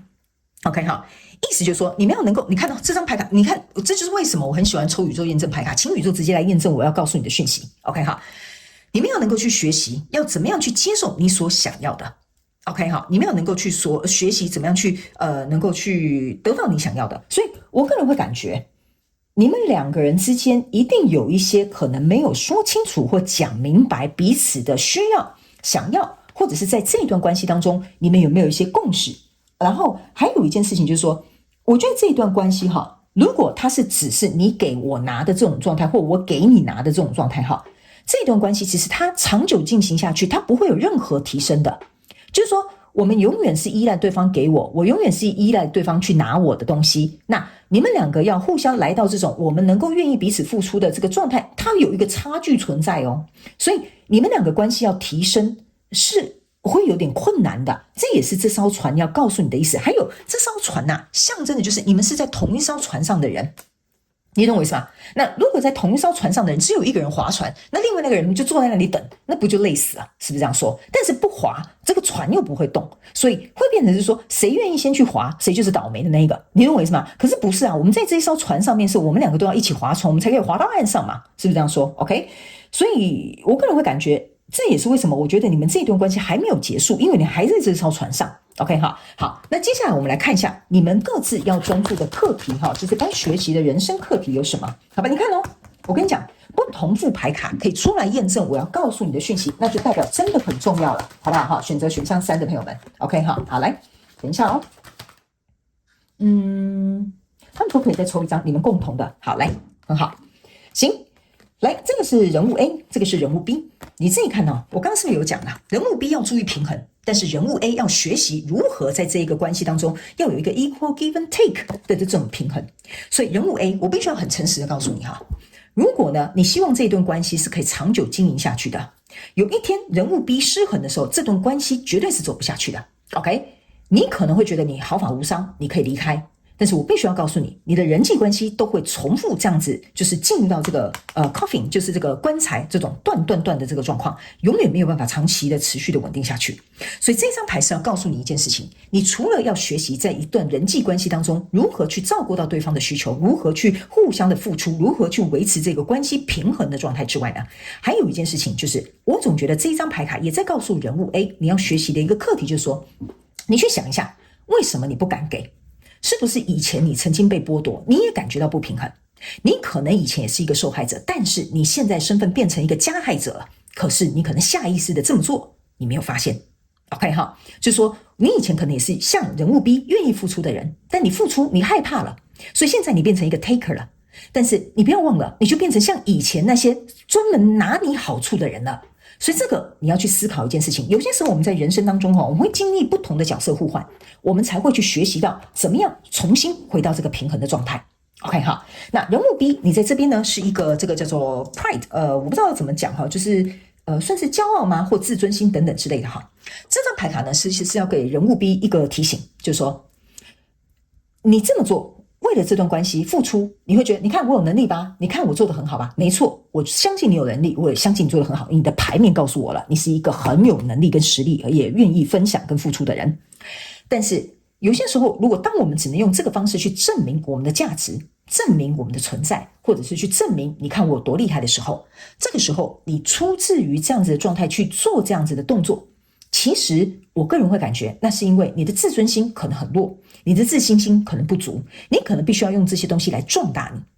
因为一个真正能够给予的人呢，他是不怕失去的，他不用用这个东西去跟别人交换的 OK， 他不用用这个东西做到很满的。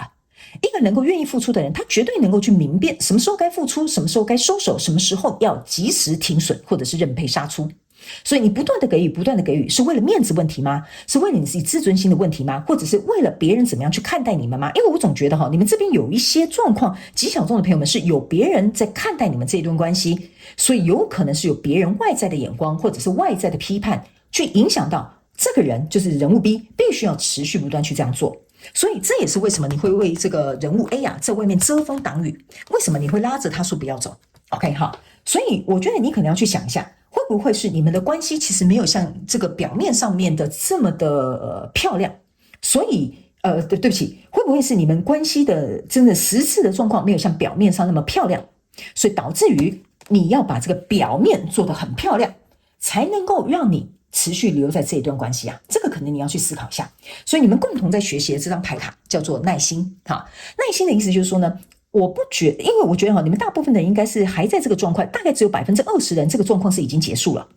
我在讲的有可能是你过去的经历，那这个耐心是有一点像是说，如果你还在这一段关系里面呢，你们如果彼此要改变的话，我必须要跟你讲哈，这是一段很长期要耗时的一个改变。你如果觉得你不是这样子的人哈，我觉得你可以早早离开 OK， 因为我可以感觉你们这些人有极其小众的人，你应该在这个状况里面耗了3-5年有了 OK 哈，所以我会觉得为什么刚刚我会讲，如果你们两个一直都是这种你拿我给我给你拿这种状态，你们的关系是不会晋升的，这是一个不会成长的关系的。所以你以为你花了3-5年这个东西会成长，不一定，因为你们共同的状况根本的问题没有解决。所以假设如果你接下来你是希望这个关系继续下去，你还要继续解决的话，要继续跟他耗的话，还会有很长一段时间。你要想看看你有没有耐心，你有没有时间成本要跟这个人耗，这是第一点。第二个，你们在共同学习的这个成长的课题，意思就是说呢，在这个过程当中呢，我觉得你们要给自己一点耐心。就是说什么叫给自己一点耐心，就是你必须要能够从对方因为这边他有抽到一张这个黄金的镜子，我觉得你们两个人就是彼此的一面镜子。你在这一段关系的过程当中，你有没有透过这些时间去学习到在你身上你应该要改变的地方，你应该调整的地方，你应该要提升的地方。 OK， 好，那如果假设你在一段关系里面不愿意选择改变或调整， OK， 那我必须要很诚实的告诉选项3的朋友们，你会永远在相同的人际关系的结果徘徊，或者是重蹈覆辙。 OK， 因为唯有你有耐心去做出一步一步小小的改变，你的人际关系也会因为你的改变开始变得不同。 OK， 所以在这个改变的部分，你要对自己也有耐心。就是说如果假设这个已经结束了，好，你觉得说对啊，我就是这样子的人，我就是重蹈覆辙这些事情，对你自己有一点耐心跟温柔，去做出适切的改变，你这样子你在下一段人际关系的时候，你就可以表现得更好，而且你可以得到公平的对待，你也可以收到对等的付出，是不是这样说？ OK， 好，所以这个呢，大概就是这次我要给选项3朋友们的所有的讯息了。 OK， 我可以很明显感觉到这个就是一个 taker 跟 giver 的一个能量场，所以我觉得如果你知道这个讯息就是在告诉你选项3的朋友们，我觉得你可能也要去思考一下，你是哪一个角色，是人物 A 呢，还是人物 B？ OK， 我觉得你们某部分的人有原生家庭的问题，这是我的感受。就是你们有一些是过去从小一直以来的教育模式导致于你们有这样的状况，所以这个东西可能要靠你自己去做一个突破，好不好？ OK， 好，那以上呢这些讯息提供给我们选项3的朋友们做一个参考，希望能够为你带来一点帮助，也非常感谢你来收看我的影片，也希望你会喜欢。那我们就下一集主题式牌卡解读见咯，拜拜。